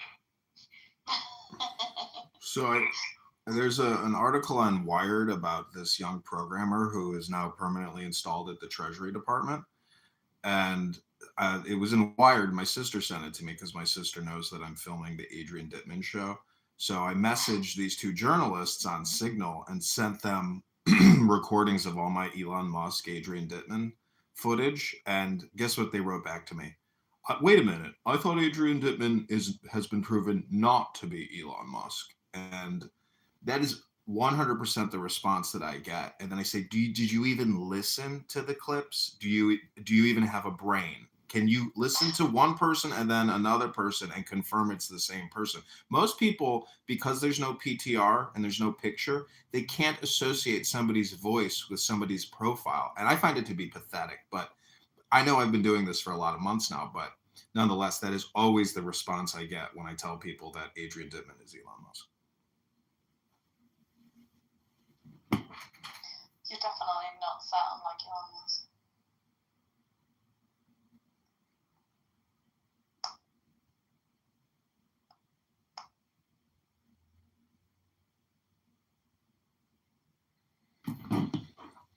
Well, our star has left the building. Fred Flintstone, is there something you wanted to say?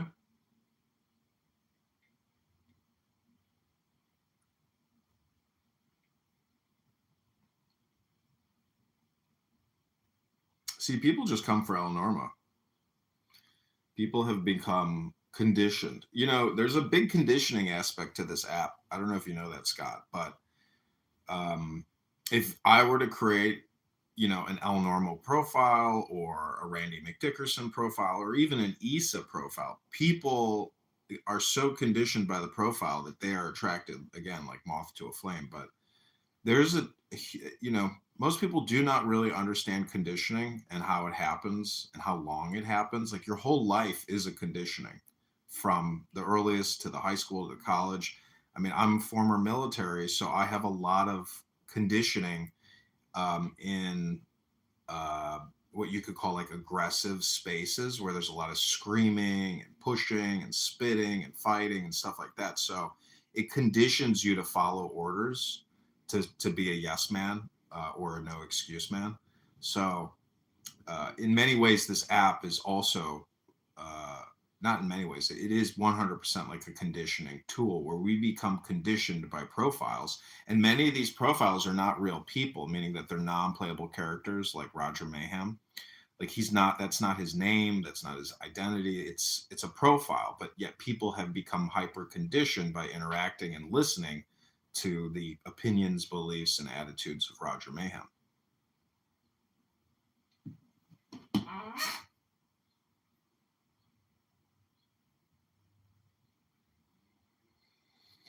Like Yakov, people are also conditioned by Yakov because he's always eating and leaving his mic on open, and you can hear the dog or the family. Occasionally, I'm not always eating, and it's just good mind control. So let's not use words like always, never, everyone, nobody. Just many times it has occurred. It's true, because that would be all or nothing. Every single time. No. Like my grammar teacher in 6th grade was like, never use like weasel words like some people or mostly or nearly everyone. That way it leaves room for. And if you use the word always, it means there's never been a time that I haven't done it, which that's not true. So you could say usually or mostly, or those are good words. Politicians use weasel words all the time. There is a psychological or a psychiatric term that describes how people get upset with like radiant noises. I don't know the name of that, but I used to work with this military officer who, if you were on First of all, what's a radiant noise? Meaning like tertiary or exterior, meaning background noise, basically. Which would, if you're eating on a conference call or if your smoke detector is beeping in the background, like that can trigger people emotionally because it's like a sign of disrespect or not being professional. So what's the sign of what is? If you're on a work call, on a conference call, and you're eating and people can hear you eating, or you have a smoke detector in the background beeping, that's like a sign of disrespect or stupidity. I mean no disrespect. I don't have an idea how sensitive the mic is, and I've always, one of the suggestions I sent in was to only they can isolate just the speech portions of like 50 to 20,000 hertz. Like they could just pull out and remove everything else, so that if someone was eating or there was a beeper going on in the background, you just wouldn't hear it. That would be really cool. Not going to happen. It's a live mic. But the point is, the software that's distributing the live mic. If someone was squeezing the lube bottle, you wouldn't hear it. Yeah. It puts the lotion in the basket. I mean, it can be a tactic to like agitate people, but it's not really. Yeah, I don't. Yeah, I mean, it's I don't not. do it on purpose. Yeah. I'm working on it. I'm a work in progress, Adrian.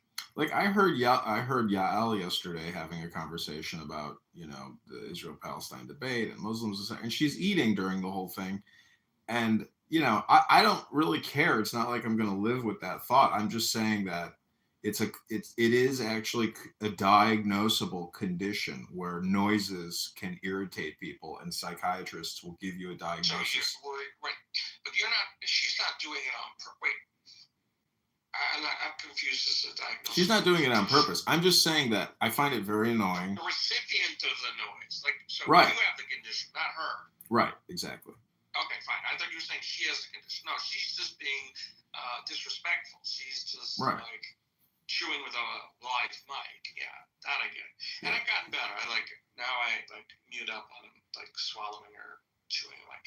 And Issa's like the number one. She's like, you're eating. Like she's like super sensitive to that. Right. And she should be, like. I mean, this is not a work call, but like if I was on a phone call. You should still have this. You should still have the same standards everywhere.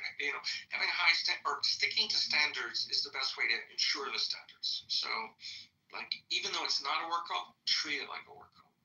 Right, but it's just not. So like yesterday, I'm talking to somebody, and I'm coming to the conclusion, like, why the fuck are you here even talking to me? And he goes, well, I'm in my car, I'm like, I'm like, that makes sense because, you don't want to be bored in your car. And so it's like a perfect time to hop on Clown House. But even in the car, your audio's bad.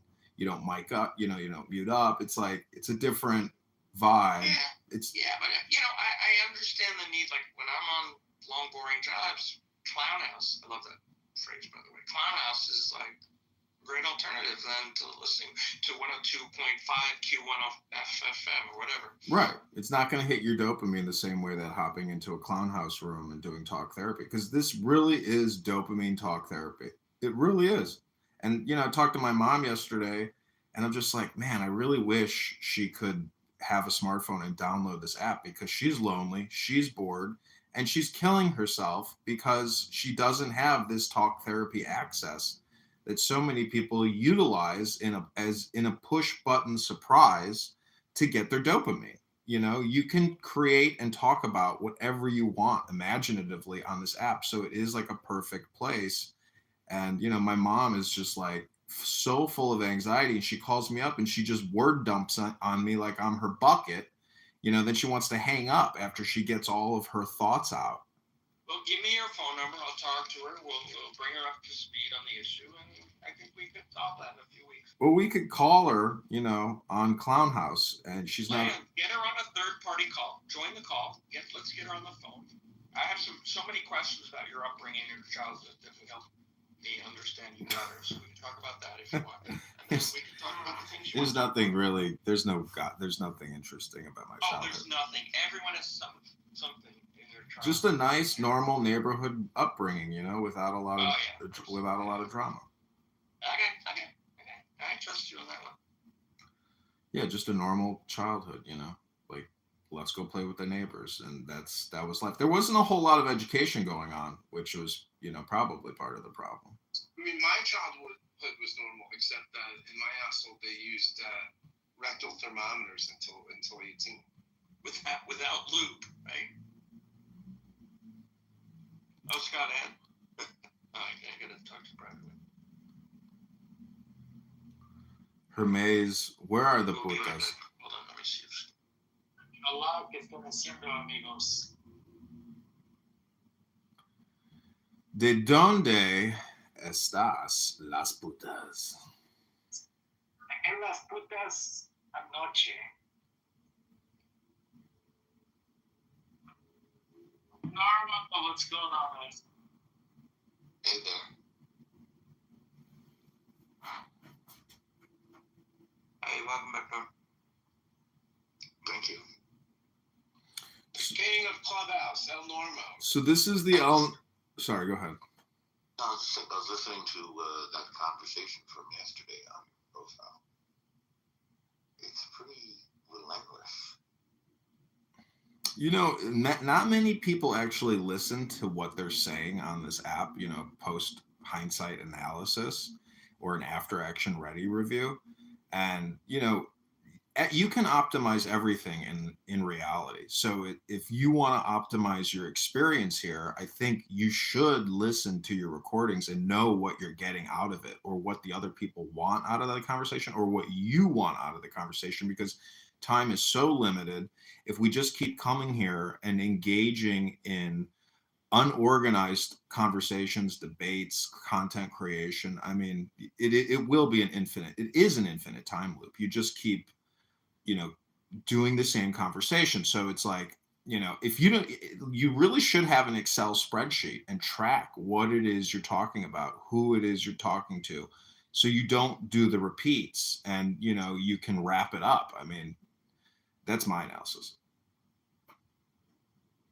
Ethan, get on that, please. David, do you have a SQL database where I can go and find by date all the recordings that I'm involved in, and then therefore I can find he's got a database. What do you think? Of course. What do you think? He has interns?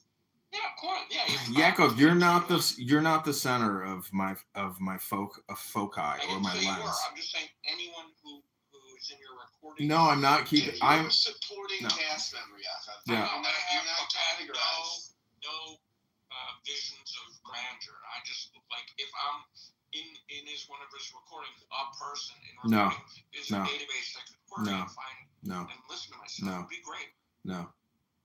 Sorry. It would be value added to the content creation. You don't merit a tag. You don't. I'm sorry. Yeah, not even a tag. No. Are you eating right now? No. Listen, yeah, I'm sorry, but it's not detailed like that. It's really just title based. I'm sort of joking, but I'm sort of trying to push it in the right direction. You snacking on pre-Shabbos pork chop there, Yakov? Yeah, pork chop. Yeah, pre-Shabbos pork chop. That's a good one. Do you think in terms of meat, since it is all just genetically protein and amino acids, etc., I mean, how do Jews, when something is not kosher like pork, I mean, how do you, from a material science perspective or a particle physics perspective, what about the nature of the material, makes it actually not kosher? I mean, protein is protein. So. I know, but it's literally, God said, not literally, commandment, don't eat pig. There's this basic commandment that says you can only eat animals with split hooves, and essentially, I'll translate, chew their cud, have multiple stomachs. But then there's a specific thing that says, do not eat a pig. It's an abomination. So, it's a double. Like there's a double warning. It's like warning, Will Robinson, warning. I said that to a woman the other day. I said, I won't fuck you, pig. You're an abomination. How'd that work out? Well, she didn't call me back, which is mission accomplished. Simon down in the chat, the chat warrior, he said, can someone tell Yakov to check your Instagram? He's back channeling you, Yakov. Yeah, I figured that when someone said check your Instagram, that's what that meant. But let's see, Instagram. Simon's probably like, he's recording this room. Oh, no. Oh. Good job, Simon. What did he send you? He's a colorist, a film editor.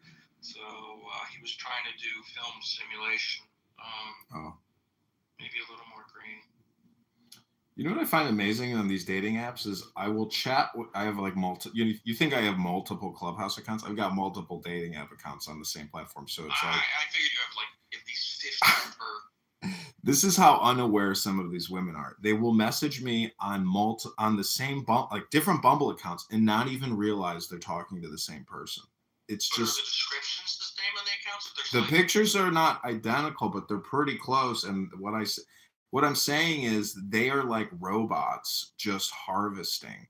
And when you see a girl post photos of herself on like luxury vacations and she says, I love to be wined and dined and treated like a princess. It's like, somebody living here in my mom's basement, drinking Miller High Life with orange juice, smoking a joint, reading books, creating, podcasts. I'm just like, have you ever read a book? Like, is your whole life just catfishing and getting guys to spend money on you? Like, how do you live your life? I know you can do the bare necessities, like take a shit, have a dinner, clean your, brush your teeth. But it's like, are women what are women really doing with their lives other than just trying to consume? Like eat and shit? Is that it? Is that all a lot of these people are doing is just eating and shitting? Because I get that feeling.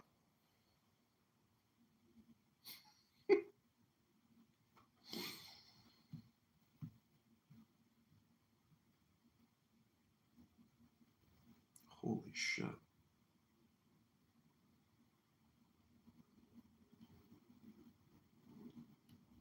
But I digress.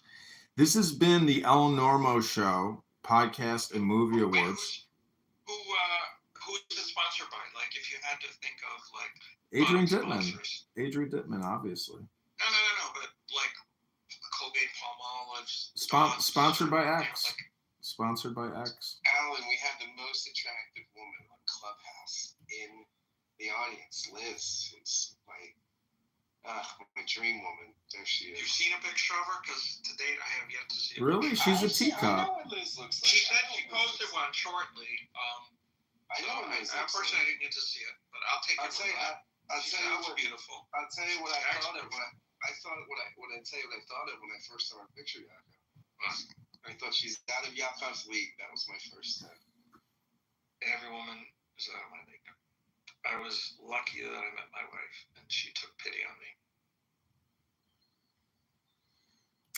You know, talking about like, I like to talk about the now, the all important now, meaning that there is no past, there is no future, and the now is even tentative. But, you know, I was on a train once with this ex-girlfriend of mine who recently just got married. And we were watching this young man swipe right on Bumble, you know, and when he would see a profile he would like, he would scroll down, look at the text, look at the pictures, make an analysis, swipe right or swipe left. I'm the kind of guy who just swipes right on everything, and I don't even look at the profiles. Because if you're not going to match, actually, it's a numbers game. That's actually my approach too. You just swipe right on everything. Until you run out of likes. Filter later. Who has the time? If you send out 1,000 requests, if even 1% comes, you're doing really good. A, B, C. That's always be closing. No, ABS, always be swiping. What was the other acronym they used in that movie? Decision. Have you made your decision? Yeah, but what was that acronym? Talking about always be closing? Yeah. Oh, God. I'll look it up. Why do I keep matching with black chicks? I don't understand it. Like, what is... What's wrong with Because that? you're lucky. You have a problem with that? You're lucky. I'd like to make it so I match exclusively with black chicks. I'm just saying on my new Hinge account... Wait, can't you just say I only want to meet black women, African American, whatever? Yeah, if you guys see apps don't have that because I'm sure it would lead to racism. Like, I don't want to match with Indians or whatever, you know. Really? I guess they want to do that. That's like, I would put on every possible determinant. I mean, I don't even want to put in figure sizes. Like, I think, you know, it's a database. Like, it's amazing what, you know, you should be able to select on anything. Yeah, did you see where Greece is being evacuated? Yeah. Not all of Greece, just the Santorini area, I think, because it's the mountains. Is that what it is? Oh, okay. Oh, it's AIDA. AID. Maybe I'm matching with the black chicks because it's working hours. Maybe I just got to wait till like 5 o'clock when everybody else gets off of work. Attention, interest, I think it's decision. What's the D? By the way, nobody congratulated you on that gourmet racism. Yeah, this is very good. Gourmet race? What the hell? That was gourmet racist shit. What? I mean, Alan, when you said about the working hours. Yeah. Well, why do you think Clubhouse is blacked out? It's because everybody here's on disability. There's already people think we don't have. You know what's a higher percentage is that their competitor.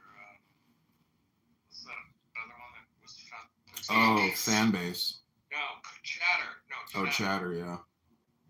That guy, fan base is Isaac Hayes, and Isaac Hayes had a room on here called "Why Do Black People Keep Using Clubhouse Still?" And it's like, and he's trying to convert people over a fan base. He is the most racist, anti-Semitic human being. Everything is, why are you using this white man's app? It's all about Black financial liberation.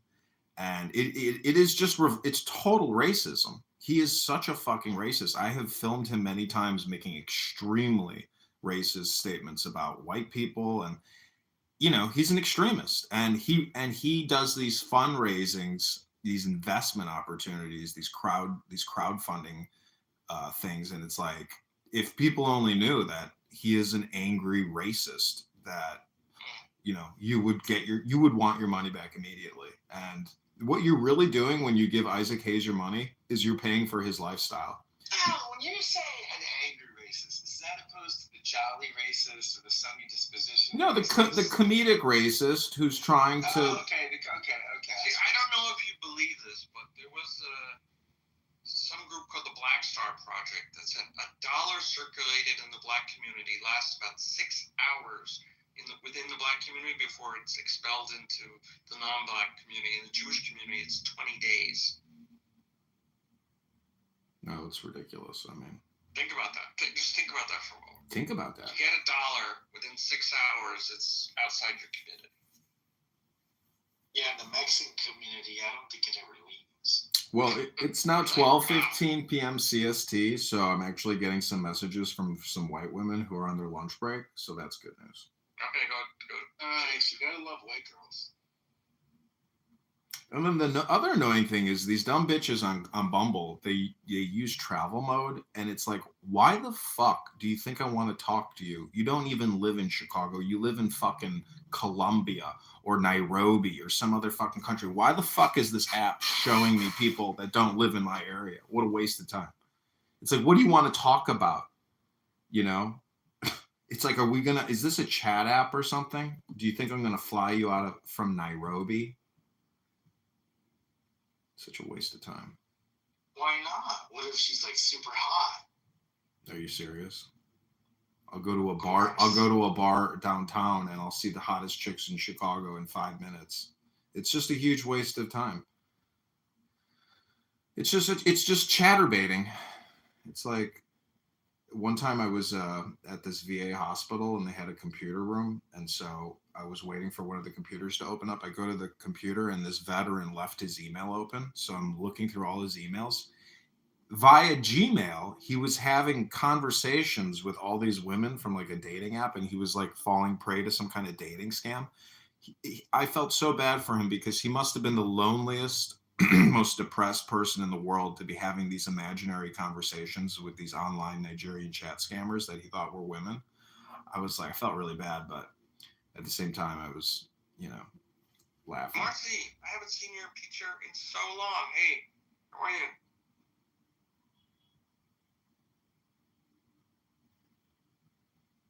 Well, so El Normo, I mean, I know you probably don't want to do this, but I would really encourage you to do it, is to create a YouTube channel of yourself, kind of like the way that I do it, but maybe you could do it a little different because you have more technical capabilities.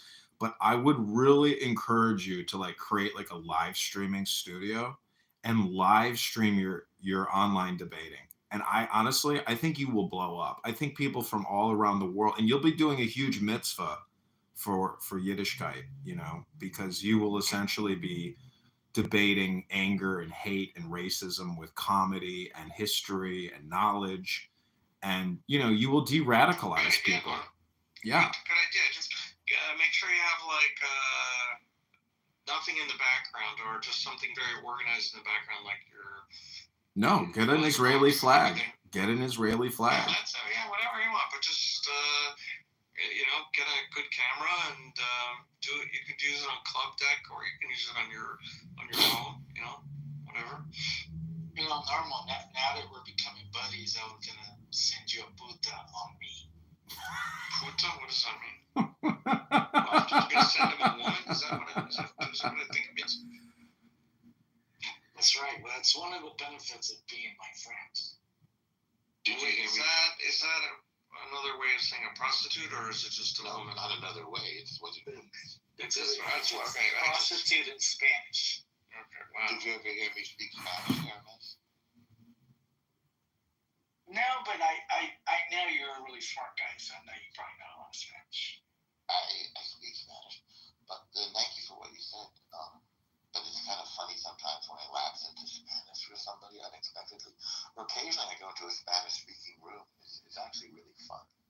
Do you go into them? Yeah, I do. Yeah, it's fun, isn't it? I've like never seen a Spanish Yeah. all Spanish speaking room. They're sometimes surprised to see that I speak Spanish.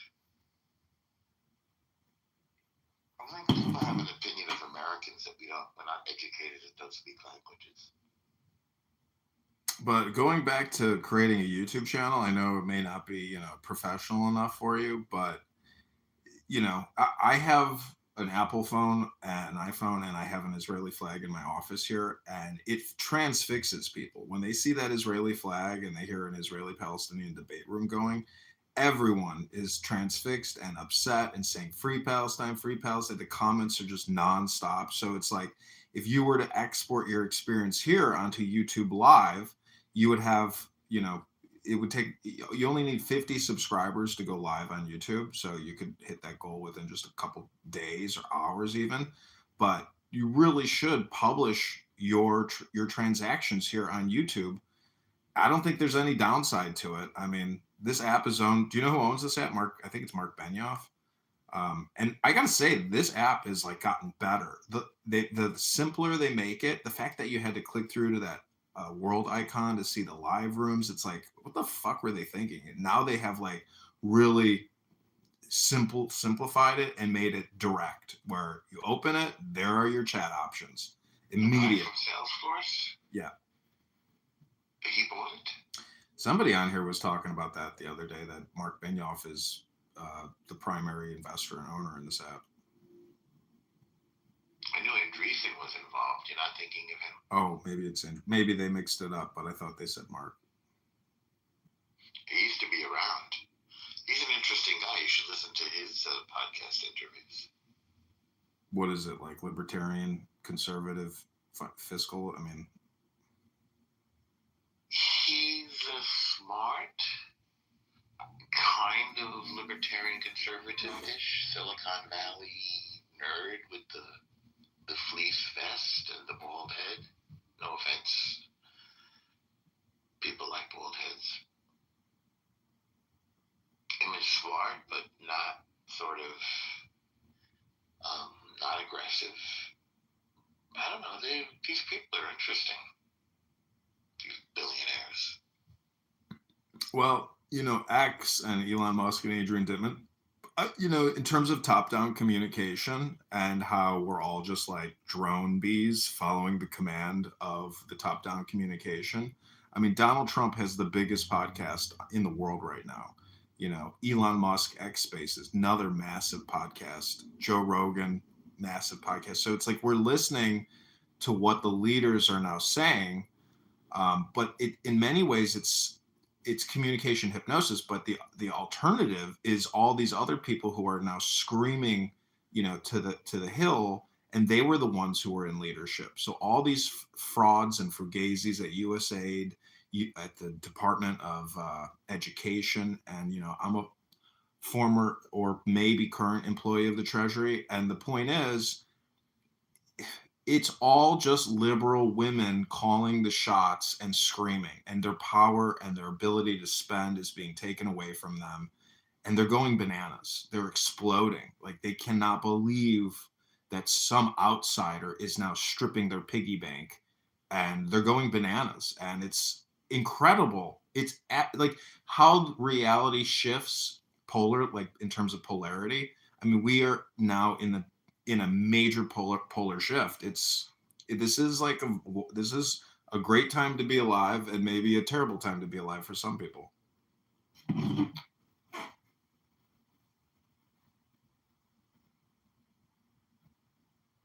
have to make some coffee.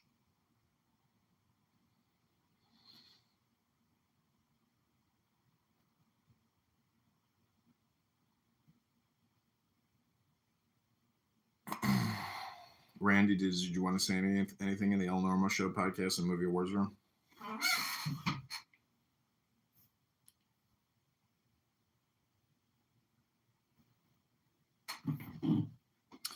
Scott, what do you think about women on dating profiles that take selfies in bathrooms with their, cell phone? Like, is that a picture you want to put out of you in a shitter? Like, why do women think taking selfies in the bathroom and using them on their profiles is like a good profile pic? Especially when it's like a terribly terrible shitter as opposed to like a 5-star hotel restaurant, shitter.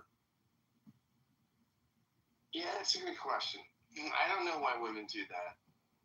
It's not that sexy. I hope they wash their hands too, by the way. But who knows? Maybe they didn't. I mean, it's disgusting.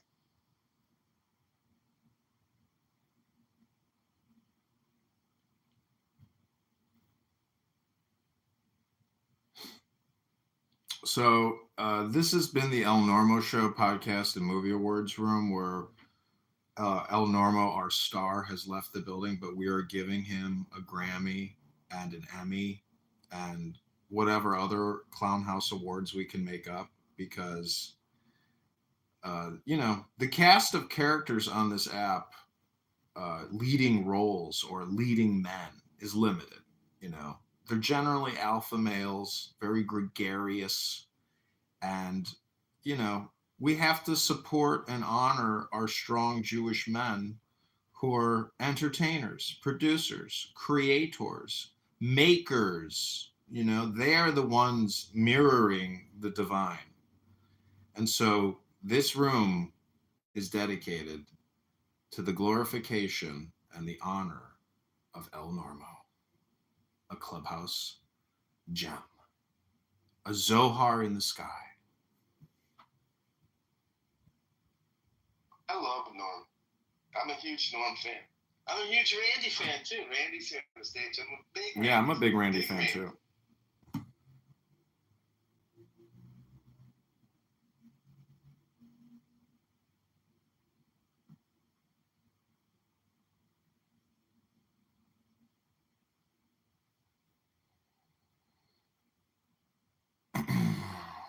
And so Shabbos is rapidly approaching.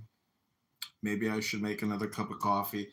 If you want to hear a couple words of Torah, I could read something and we could shut down the show, because I do have to go to the gym a little early today. All right. Bro, do you even lift? I do, almost every day. You know what it is? You know what I find so amazing is when people say, like Elon Musk yesterday was saying, well, you could just stop working and focus on rebuilding your body. If you had the time, you could just focus on exercise and diet and health and rebuild your body. But he said, nobody has the time to do that. We're all chronically stressed with our 9-to-5 jobs.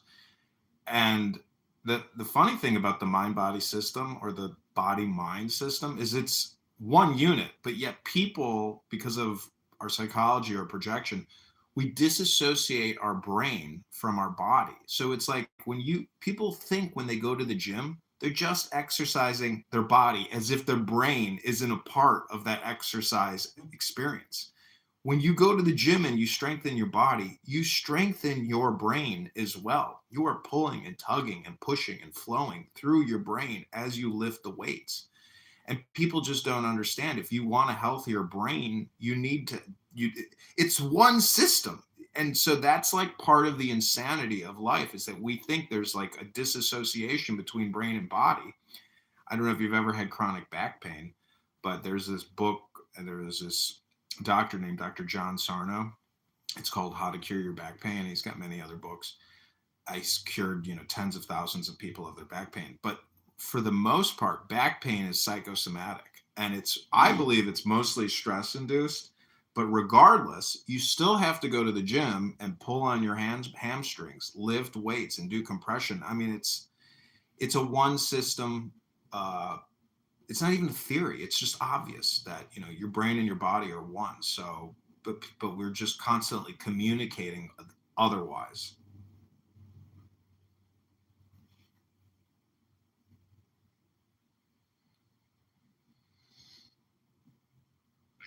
I I've been doing a workout, Insanity Max 30 every morning, buddy. That's intense. Yeah, it's only 30 minutes long, but it's Sean T. It's beach body. So it's all like core cardio, like, push-ups, jumps, squats, lunges. Like, it's a very, very intense. So I usually do like 10. I usually warm up with a couple minutes of jump rope, do the workout, and then I do like 10 to 20 minutes of yoga. And then a couple days a week, I do sets of push-ups and jump rope. That's good. Yeah, I'm rebuilding the body, bro. I'm rebuilding it slowly but surely. Trying to get it takes consistency. It's a every day. Every day. The yeah. other thing, because I live right in the city, what's great, my lifestyle is I walk everywhere. So like, just I get in a lot of steps. So like that's, the only thing that's sort of missing right now from my fitness routine, which I might pick back. My buddy gave me a Planet Fitness guest pass, so I have gone over there and gotten on a treadmill a little bit. So I think running would be good, just to get running is not that good. Doing it. It's not as efficient as what I'm doing right now. The thing is, my workouts right now every day, I'm getting the cardio in, but I'm also working my core, working my arms, working my quads. Like they're all full. Every workout is full body. And then, like I said, I'm doing a little bit of jumping around, my yoga every day. My flexibility has gotten drastically better. And I'm just like, I'm not stiff. Yeah. I wake up, I feel great. I'm just in a good physically. I just got to drop, and it'll happen. I'm week 2. This is the 3rd week of the program. It's like an 8-week program. In 5 more, it's like basic training. This is in 5 more weeks. I'll probably drop. I've dropped in the past, since November, I've dropped about 15 pounds. So I'll drop. It's a lot of weight. Another 15 to 20 pounds. Just pick up a 15-pound dumbbell and you'll be like, was I really carrying this on my body? It's unbelievable. I pick up my back and I think that. Just my taint is 4 pounds. I have it's a condition. It's called the 4PT, the 4-pound taint. It's totally unusual, but it does happen. It looks like, sometimes this is one of the reasons I won't go to Israel, because I won't make it through security. They'll look at my tape and they'll think it's an IED. I'm sure they've seen that before. Of course. You don't think a Palestinian's put an IED in his tape before? Did you see? You get an extra virgin up in heaven if you do that. Did you see Bibi Netanyahu gave Donald Trump a golden pager? No. Yep. A golden what? Yeah, when he went to the White House, he gave him a gift of a golden pager to commemorate the attack on Hezbollah. Oh, that's great. No, yeah, physically, this full body workouts, it's the way to go. It's really, but I'm a little, I was overweight and lethargic, so it takes a while to get back from that. It does, yeah. I gotta say, yoga is just so incredible, because it's not like you're doing a hard, workout, like doing a boot camp, and you can do it at your own pace. But most people. Absolutely. But the dividends are amazing. Yeah, and mentally and physically. Yeah, one of the reasons I think why people can't do yoga independently or even go to a class to do it is because they just don't have the attention span, and their mind just gives out after just a couple minutes. And so, it's one of those things where you have to experience it, because it is transcendental. I do it in my living room in the sun just about every day. And the ecstasy and the joy of just the stretch, and I'm putting it on YouTube. Let me show you this new YouTube account I created. It's called Jefferson Park Yoga, because, I get about 600,000 cars that drive by my building every day. And, I would like to teach yoga classes or lead people in yoga in my backyard in the summer, and charge a membership fee, a monthly membership club, to come do yoga in the sun. And you know, you don't have to be like a fitness, you know, guru. I mean, you just have to see. Look at that. What do you think about that taint? Can you see my taint there? But click that YouTube link above. Above is below, below is above. I'm creating shorts, just 15-second little yoga snippets. And That's a fantastic team. Yeah.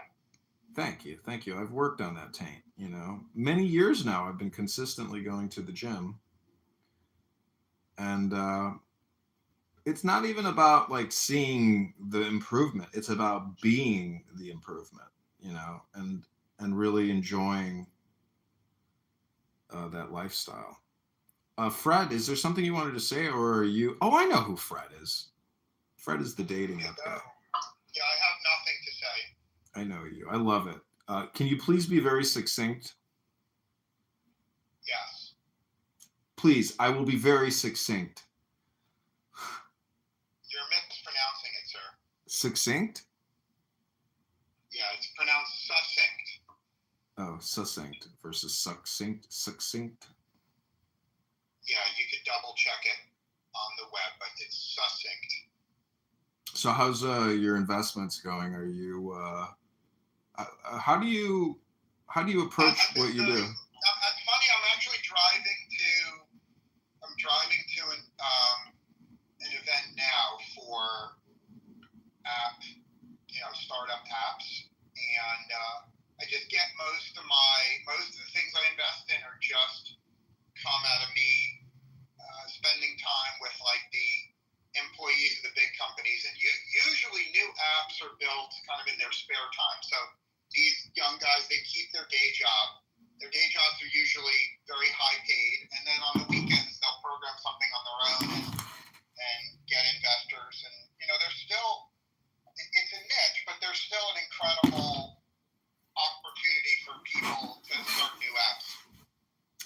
Yeah, my old building in here in Chicago, it was all Indian H-1B software visa guys that worked for Boeing, McDonald's, Walgreens, etc. So I organized a startup investor club, and we would meet monthly or weekly in the meeting space in the building. And so I partnered with this nice Indian guy, and we launched all these apps.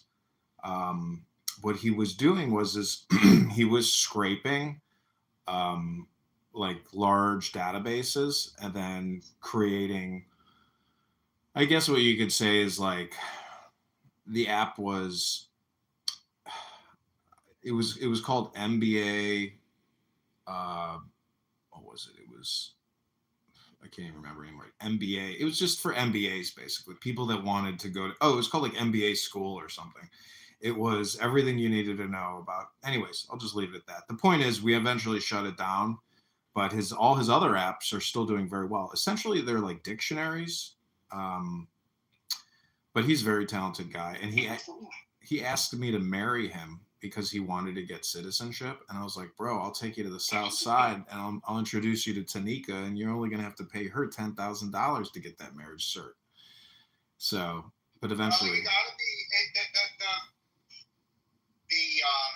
the government is more sophisticated than you realize at scoping out false marriages. So it's actually, in order for someone to get a visa by marriage, it's much safer to find like a woman that's actually marginally attracted to them and have them, live together and have sex together. Like, in other words, what I'm saying is this theory that you could marry someone without living together and having sex. The government's pretty good at scoping that out, respectfully. Yeah, I've heard the questions they ask, and they're structured in a way that like outs insincerity. It's pretty impressive how they can get people to fess up to being in an. Yeah, I mean, I always wonder why. Look, I've invested in a lot of dating apps, but I still don't. There's a lot I don't understand. Like, like supposedly there's all these, people, males and females, that like can't find anyone at all willing to date them, right? There's like millions and millions and millions of people who are males and females who complain all the time. I just don't understand why they just don't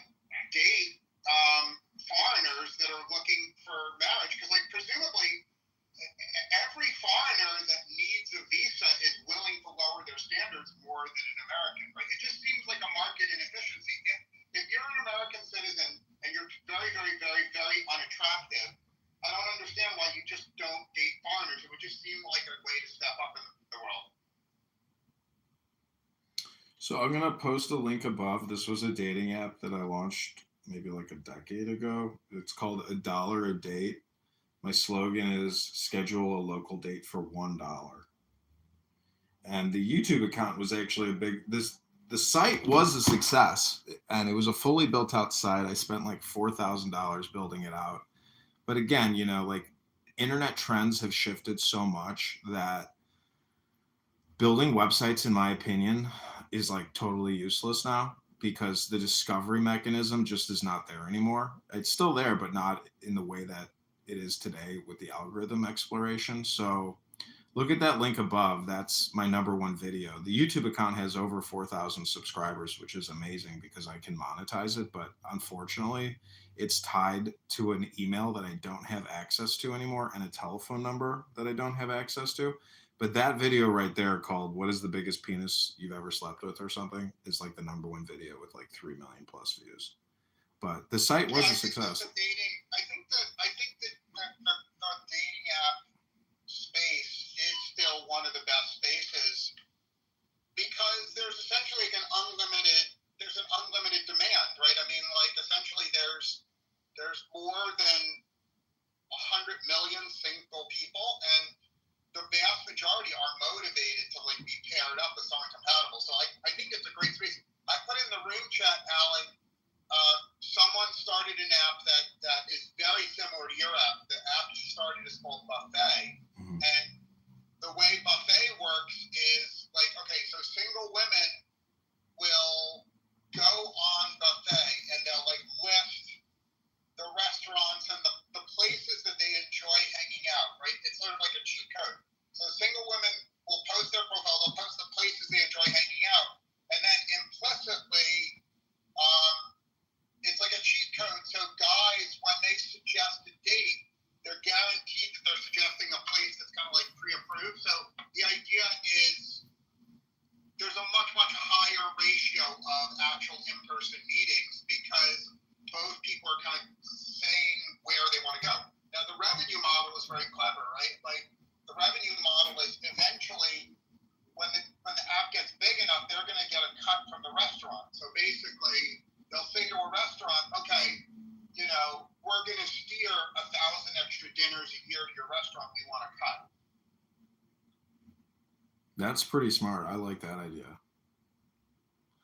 The problem is, though, I mean, from a male perspective, it's like, I mean, it's proximity and it's price and ambiance and convenience. So, like, if there's a restaurant that has this dating app to check pipeline, and they actually see a good return on that investment, they're going to keep it going. It's kind of funny. Have you ever heard the story? Well, actually, I've gone to the same restaurant many times with different dates, and eventually, you get the same waiter, and they look at you, and they're like, "Oh, this is the same guy with a different date." Like they begin to see that this is your date spot, and you don't want them to say anything to make her feel uncomfortable that you've taken multiple people there. It's kind of funny that like if what you're saying happens, the restaurant staff will become conditioned with the serial daters or the serial sex. I actually see it the opposite way in that, like let's just say hypothetically you're single and you have one place you take all your dates. I mean, presumably it would be to your advantage to become the best tipper, right? Let's say you always tip 50%. And in return, you expect them to treat you like a very important person. I think that it works to your advantage to go into a restaurant and every single person in the restaurant greets you by name, and it's clear that you're their favorite customer. That's like social proof that I think is very helpful. Yeah. How do you view? Check out this app, Buffet. There's another app that made an absolute fortune. It was very simple to program. It made a fortune. It's called Gas. Have you ever heard of this app, Gas? No, I haven't.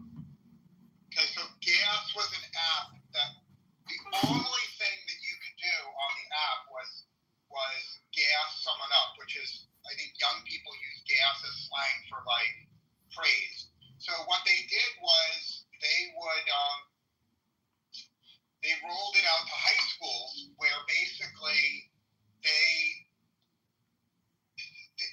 every person in the high school would have like a page, and then they would message everyone in the high school and say, it's like, okay, vote for who's the best dressed person in your high school, and they would vote, and then they would publish it, and then they would say, your high school voted that XYZ person is the best dressed person, and then they would have, it was like superlatives. So you would, so because of this desire for praise and affirmation, like everyone in the high school would subscribe to it, and this is the key thing.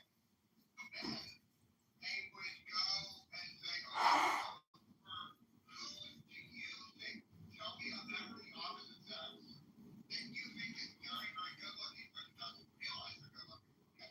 So then they would have data, supposedly, and then they would publish it and say, okay, XYZ person was voted as good looking, doesn't realize they're good looking. And then this is the way they monetize it. So they would message and say, if you are the person that's voted for the superlative, we're going to keep anonymous who voted for you, but if you pay us $10 a month, you could know who's voting for you. So it was like they would get a huge percent of high school to pay because people who were already gassed up would find out like who's complimenting them. And it was, I'm kind of butchering the value proposition, but the point is you can Google it, a bunch of articles were written. The app was like viral. It went from like 0 users to more than 1 million users very, very quickly. And then the paid revenue was rocketing upward. And of course, the owner of it was smart enough, right as it was growing exponentially, he started investing and he sold it for like $30 million. And then the company that bought it, it's like a few weeks later it collapsed and they really regretted it. And today it's probably worth nothing. But it's a very inspirational story about how you can create an app that make you go viral and sell for $30 million.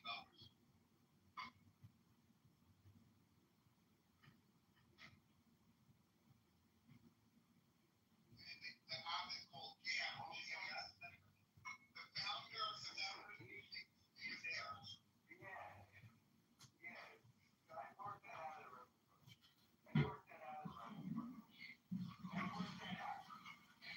What do you mean you worked that out? You gotta work that out. I don't know if you had a hot mic. I'll bring back up Scott. Fred, I was going to ask you. When I lived in that building, I organized this Chicago startup club to match investors with app developers. I realized that like creating content about venture capital and doing interviews with venture capitalists or app developers is like a way to build a network to become an investment facilitator or to be in the know. So I don't know if you're doing this, but like creating a podcast and interviewing developers and investors is like a great way to build a network, to control it and to essentially network the network. But I don't know if you would be interested in doing that here on Clubhouse. Because I don't know if you remember like a couple of years ago, they had these bullshit venture capital rooms where some woman is just like, talking about whatever. And the rooms were just so ineffective, they were kind of effective. What I would say is I'm not going to be a leader, but if you want to do it, I'll be a supporter. In other words, like if you want to specify, like there was a guy who published, who was an investor in dating apps, who ran like a Clubhouse room that I found very valuable. He would just interview all the leaders in the dating app space, and I loved it. So I guess the message is, I would strongly encourage you to be the leader and to do it, let's just say every Tuesday at 5 p.m. And I would mark it on my calendar. I would guarantee that I would be a guest in the room, but I'm not willing to be a leader, if that makes sense to you. Yeah. I agree. I don't always. Which I don't part want. Which part of Chicagoland are you in? I'm in the northwest side. I own an apartment building out here, and I'm semi-retired, and my building gets about 600,000 drive-bys a month or more. So I have a lot of billboard space on my property to essentially test market messaging and like launch maybe like local startups or anything really. I mean, I'm just saying that it's a way to get free impressions and interaction. But anyways, yeah, I mean, I live in the northwest side of Chicago. I don't know your part of town. Well, I used to go to Chicago all the time for board meetings. And I would mostly spend time in like River North and in Lincoln Park. I really love the blues club Kingston Mines. Yeah. Have you ever been there? Yeah, I've been there many times. I love that place. I really like the vibe there, and I like the vibe in Streeterville, and it's fun. I used to go to Andersonville all the time back when Andersonville was like an all lesbian neighborhood, and unfortunately Andersonville has kind of gentrified. It's not like an exclusively lesbian neighborhood anymore. Yeah. I have a sailboat down in Montrose Harbor, and I drive through Andersonville on Foster to get to it, and the restaurants there, and it's very yuppie now, but it's awesome. I mean, it's good news for the neighborhood. It's getting more. It's very expensive area. It's good and bad. I mean, apples to apples. Look, I travel all over America, and apples to apples, I would say. I know Chicago has gotten more expensive, but Chicago is still remarkably affordable in terms of renting compared to almost any other comparable city in America. Yep. I mean, what's crazy though is I lived in Manhattan Beach. I rented a studio in the basement from this guy. I paid $750 a month for a studio in Manhattan Beach, just like a couple blocks from the beach. I come to Chicago. Anyways, yeah, I mean, the price fluctuates. It really is. You can get lucky with an apartment. Like my friend right now is living in Streeterville at 777 North Michigan Avenue on Chicago in Michigan. He's got a rooftop pool. He's right next to the Museum of Contemporary Art. He's in the middle of everything in Streeterville, and he's paying $1,200 a month for a very nice studio in a luxury building. Yeah. And his landlord sent him a letter saying, "Hey, I have to raise the rent on you to $1,550 a month." And I had him write back this very humble email asking him, if he can continue paying the same rate because of other issues. And sure enough, the landlord did not respond, and no change in the rent. I'm like, you hypnotized him into taking no action. Hey, Alan, I apologize. I got to run into a meeting now. I'll catch you later on Clubhouse. Okay, God bless. Have a great weekend. Take care.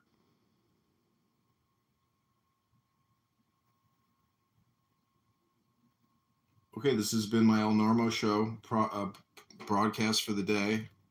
Scott, do you want to come up and give a closing prayer for our weekend of bliss?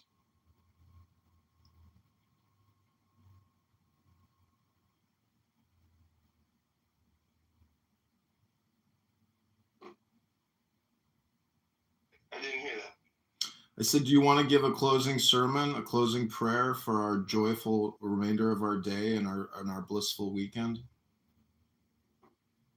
Well, I will just say this. I will say that we are conflicted human beings. It's the nature of the human condition. Can you hear me okay? Mm-hmm. Okay, there we go. Nature of the human condition. I'm reading a book right now called Embracing Alienation, rereading it actually. And it's interesting because this is the thesis that this alienation we all experience. We're all conflicted multiple selves. We all have multiple identities that feel in conflict, and we're always saying, what's the real me? It's okay. The real you is not reducible to any of those identities. And the real you is sometimes the conflict, sometimes the tension, sometimes the confusion. That's okay. Because in the midst of that self-realization is the possibility for freedom, liberation, subjectivity, and action. So to keep all of that in mind as you head into the Shabbos, and remember to pay attention to the Pasha when Moshe, when he confronts Pharaoh. Oh, I love it. You know, the thing about Moses is he's like the archetype of the Messiah. And this is the guy that's very interesting. My teacher, Dale Allison, wrote a book about the Gospel of Matthew, and it's called The New Moses. Mm-hmm. And it, it is interesting because one of the things he points out, which I think is, how many books of Torah are there, right? 5. And in Matthew, Jesus gives 5 major discourses, right? Each sort of corresponding to a book of Torah. And his major one is given the Sermon on the Mount. Where does Israel get the law of the Mount, the Torah of the Mount? Where does Jesus give the new Torah on the Mount? So what do you think the difference is between the two Torahs? I think that Jesus is Immanuel Kant on steroids, and Jesus takes the law. I was just did a podcast about this with a good friend of mine. We actually had a little argument. It was fun.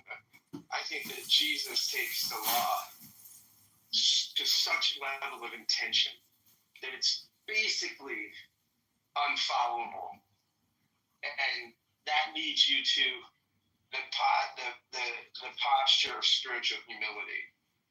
And from that spiritual humility, when you realize you have no righteousness of your own, then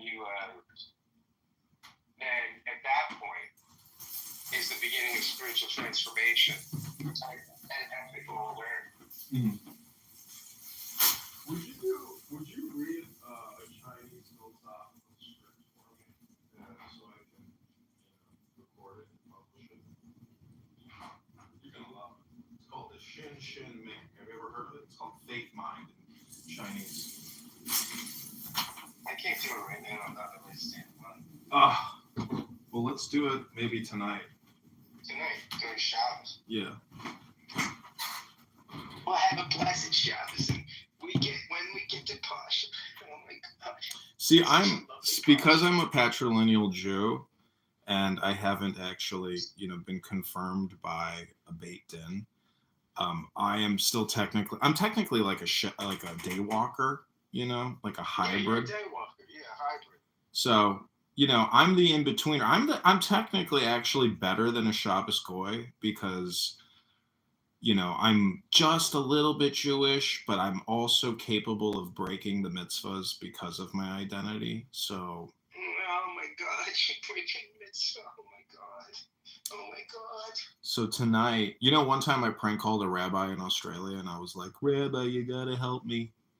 I don't know what to do because my wife, she's breaking kashrut and she's eating cheeseburgers and I can't stop her. She says she doesn't care anymore about the mitzvah. And this rabbi was like, oh no. Oh no. Well, we need to meet. Where do you live? And I'm like, I'm in Chicago. He's like, well, I'm in Sydney. What? Anyways, it was so funny. I love that.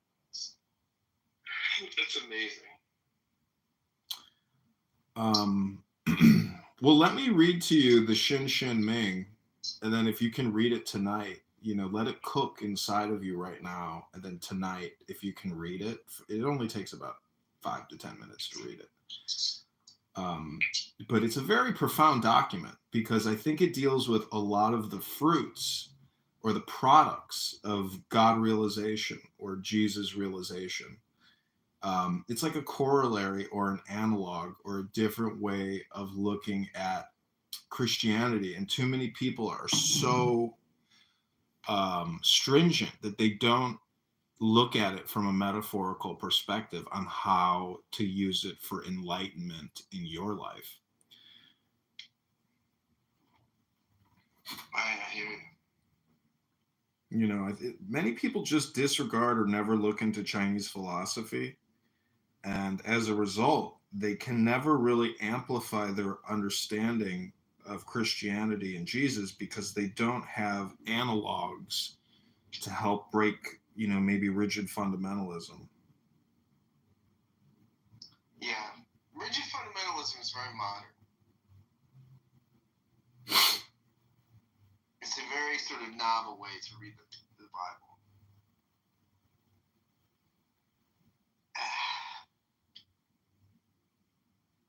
Okay, let me. I can't find it now. Maybe I'm spelling it wrong. Shinshin Ming Faith Mind. Yeah, the third patriarch of Zen. Okay, listen to this. The great way is not difficult for those who have no preferences. When love and hate are both absent, everything becomes clear and undisguised. Actually, I'm going to create a YouTube video. You really need a YouTube, Scott. I have one. Oh, you do? Yeah. What's the profile name? Scott Kent Jones, SCOTT-KENTJONES. Okay, let me subscribe to it. If you have the time, let's dedicate to like reading sacred text for like 1 hour a week and publishing it on YouTube. Oh, great. You do have a good YouTube going. Oh, wow. Look at this. Mark Oppenheimer. Wow. Yeah, I have a lot of guests on this. Holy cow.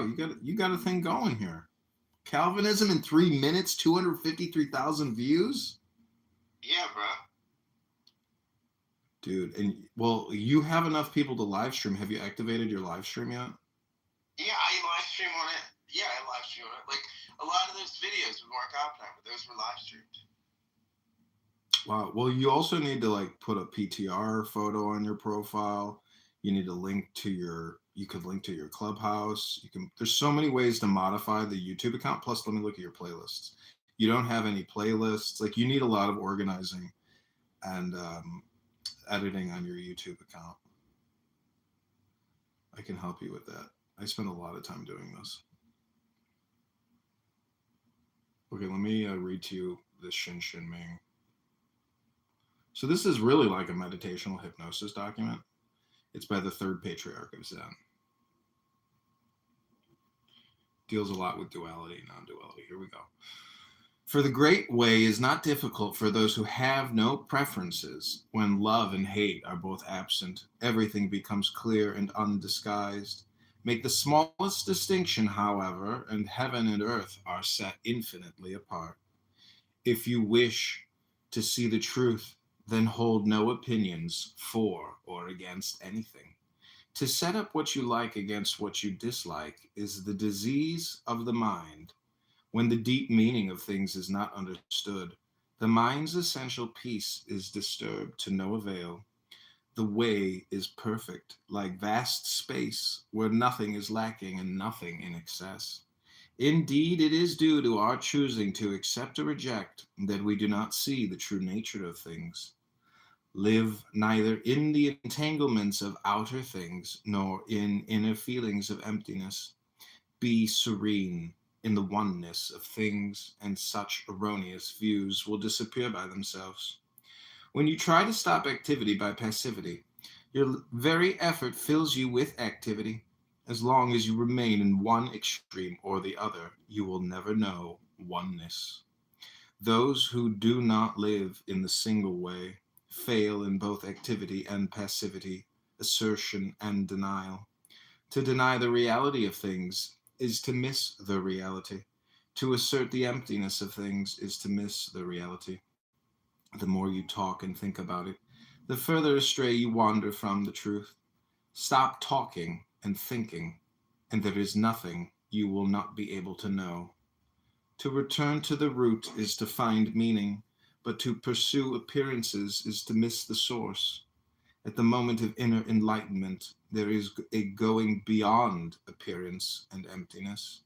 The changes that appear to occur in the empty world we call real only because of our ignorance. Do not search for the truth. Only cease to cherish opinions. do not remain in the dualistic state. Avoid such pursuits carefully. If there is even a trace of this and that, of right and wrong, the mind essence will be lost in confusion. Although all dualities come from the one, do not be attached even to this one.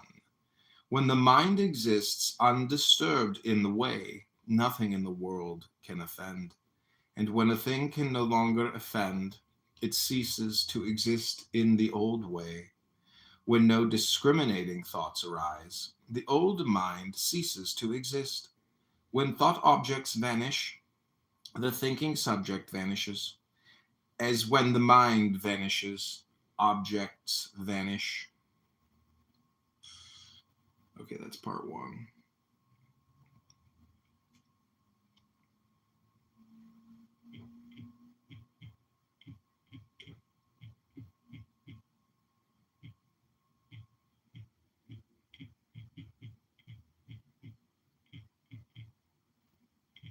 Also, Scott, on YouTube, you can create these shorts, 15 seconds, 60 seconds, 30 seconds.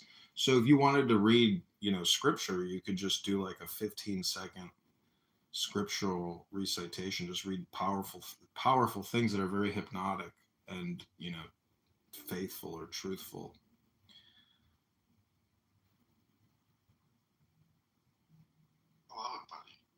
Yeah, man, I want to be your producer. I want to be Scott. I want to be El Normo's producer. You guys spend so much time talking here, but not enough time creating a library, an archive. This is what gets sold. Like, creating libraries is what people sell. It's what media is.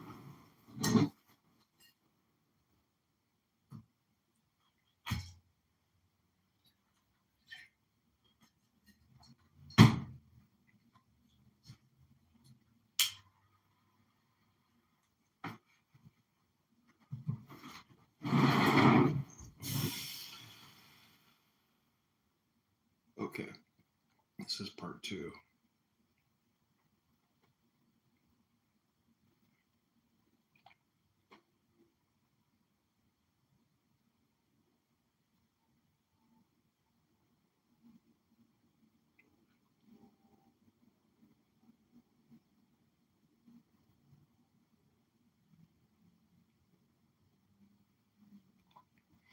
To return to the root is to find meaning, but to pursue appearances is to miss the source. At the moment of inner enlightenment, there is a going beyond appearance and emptiness.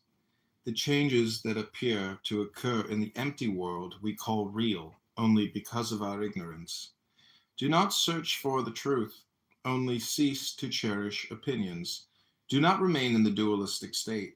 Avoid such pursuits carefully. If there is even a trace of this and that, of right and wrong, the mind essence will be lost in confusion. Although all dualities come from the one, do not be attached even to this one. When the mind exists undisturbed in the way, nothing in the world can offend. And when a thing can no longer offend, it ceases to exist in the old way. When no discriminating thoughts arise, the old mind ceases to exist. When thought objects vanish, the thinking subject vanishes. As when the mind vanishes, objects vanish. Things are objects because of the subject mind. The mind subject is such because of things object. Understand the relativity of these two and the basic reality, the unity of emptiness. In this emptiness, the two are indistinguishable, and each contains in itself the whole world. If you do not discriminate between coarse and fine, you will not be tempted to prejudice and opinion. To live in the great way is neither easy nor difficult, but those with limited views are fearful and irresolute. The faster they hurry, the slower they go, and clinging attachment cannot be limited. Even to be attached to the idea of enlightenment is to go astray. Just let things be in their own way, and there will be neither coming nor going. Obey the nature of things, your own nature, and you will walk freely and undisturbed. When the thought is in bondage, the truth is hidden, for everything is murky and unclear, and the and the burdensome practice of judging brings annoyance and weariness. What benefit can be derived from distinctions and separations? If you wish to move in the one way, do not dislike even the world of senses and ideas. Indeed, to accept them fully is identical with enlightenment. The wise man strives to know goals, but the foolish man fetters himself. There is one Dharma, not many. Distinctions arise from the ignorant, from the clinging needs of the ignorant. To seek mind with the discriminating mind is the greatest of all mistakes. Rest and unrest derive from illusion. With enlightenment, there is no liking and disliking. Okay, that's part 2. This is going to be a 3-part series.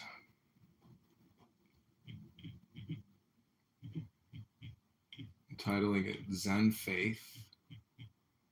And then I'm going to use an eye emoji. And this is part 2.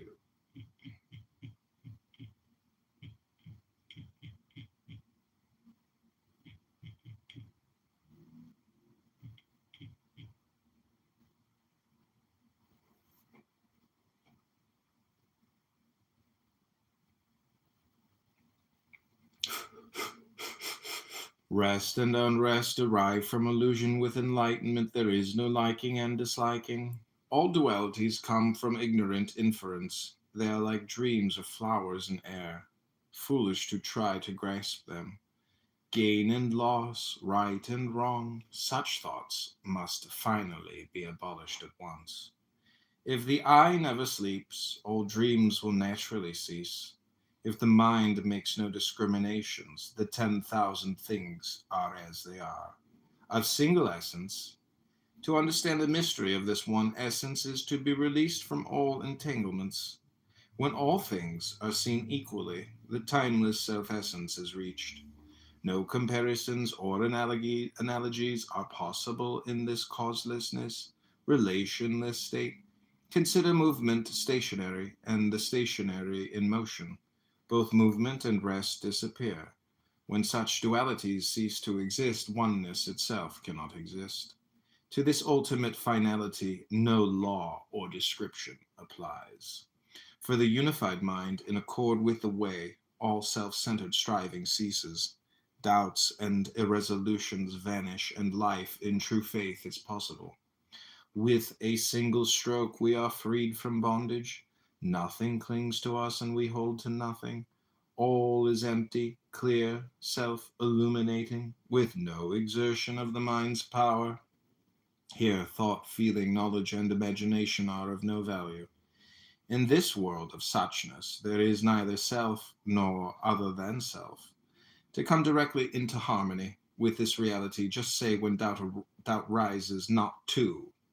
In this not to, nothing is separate, nothing is excluded. No matter when or where, enlightenment means entering this truth. And this truth is beyond extension or diminution in time and space. In it, a single thought is 10,000 years. Emptiness here, emptiness there, but the infinite universe stands always before your eyes. Infinitely large and infinitely small, no difference. For definitions have vanished and no boundaries are seen. So too with being and non-being. Don't waste time in doubts and arguments that have nothing to do with this. One thing, all things, move among and intermingle without distinction. To live in this realization is to be without anxiety about non-perfection. To live in this faith is the road to non-duality, because the non-dual is one with the trusting mind. Words. The way is beyond language, for in it there is no yesterday, no tomorrow, no today. That's translated from Chinese by Richard Clark, Teachings of the Buddha, Shin Shin Ming, Faith Mind. Rest. Very nice. So the last verse there is important. Words, the way, which is Tao, is beyond language. For in it there is no yesterday, no tomorrow, no today.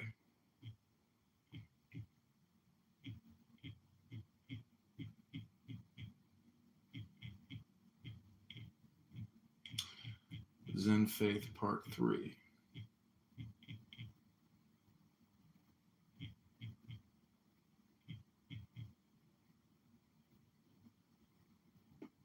cool. This is Elon Musk talking about how he's going to take down the government yesterday on X in an unrecorded space. These are, we need to use them, but I think we should also delete a lot of the bureaucracy. And people need to change their minds a little bit also, so that the tool can work more effectively. But not just that the tool can work more effectively, but the human can do so as well. These are, we need to use them, but I think we should also delete a lot of the bureaucracy. And people need to change their minds a little bit also, so that the tool can work more effectively. But not just that the tool can work more effectively, but the human can do so as well. These are, we need to use them, but I think we should also delete a lot of the bureaucracy. And people need to change their minds a little bit also, so that the tool can work more effectively. But not just that the tool can work more effectively, but the human can do so as well. These are, we need to use them, but I think we should also delete a lot of the bureaucracy. And people need to change their minds a little bit also, so that the tool can work more effectively. But not just that the tool can work more effectively, but the human can do so as well. These are, we need to use them, but I think we should also delete. He was really pontificating last night. Honesty, that's the thing you can't hack. Most people, I want to protect my money, I can't hack that.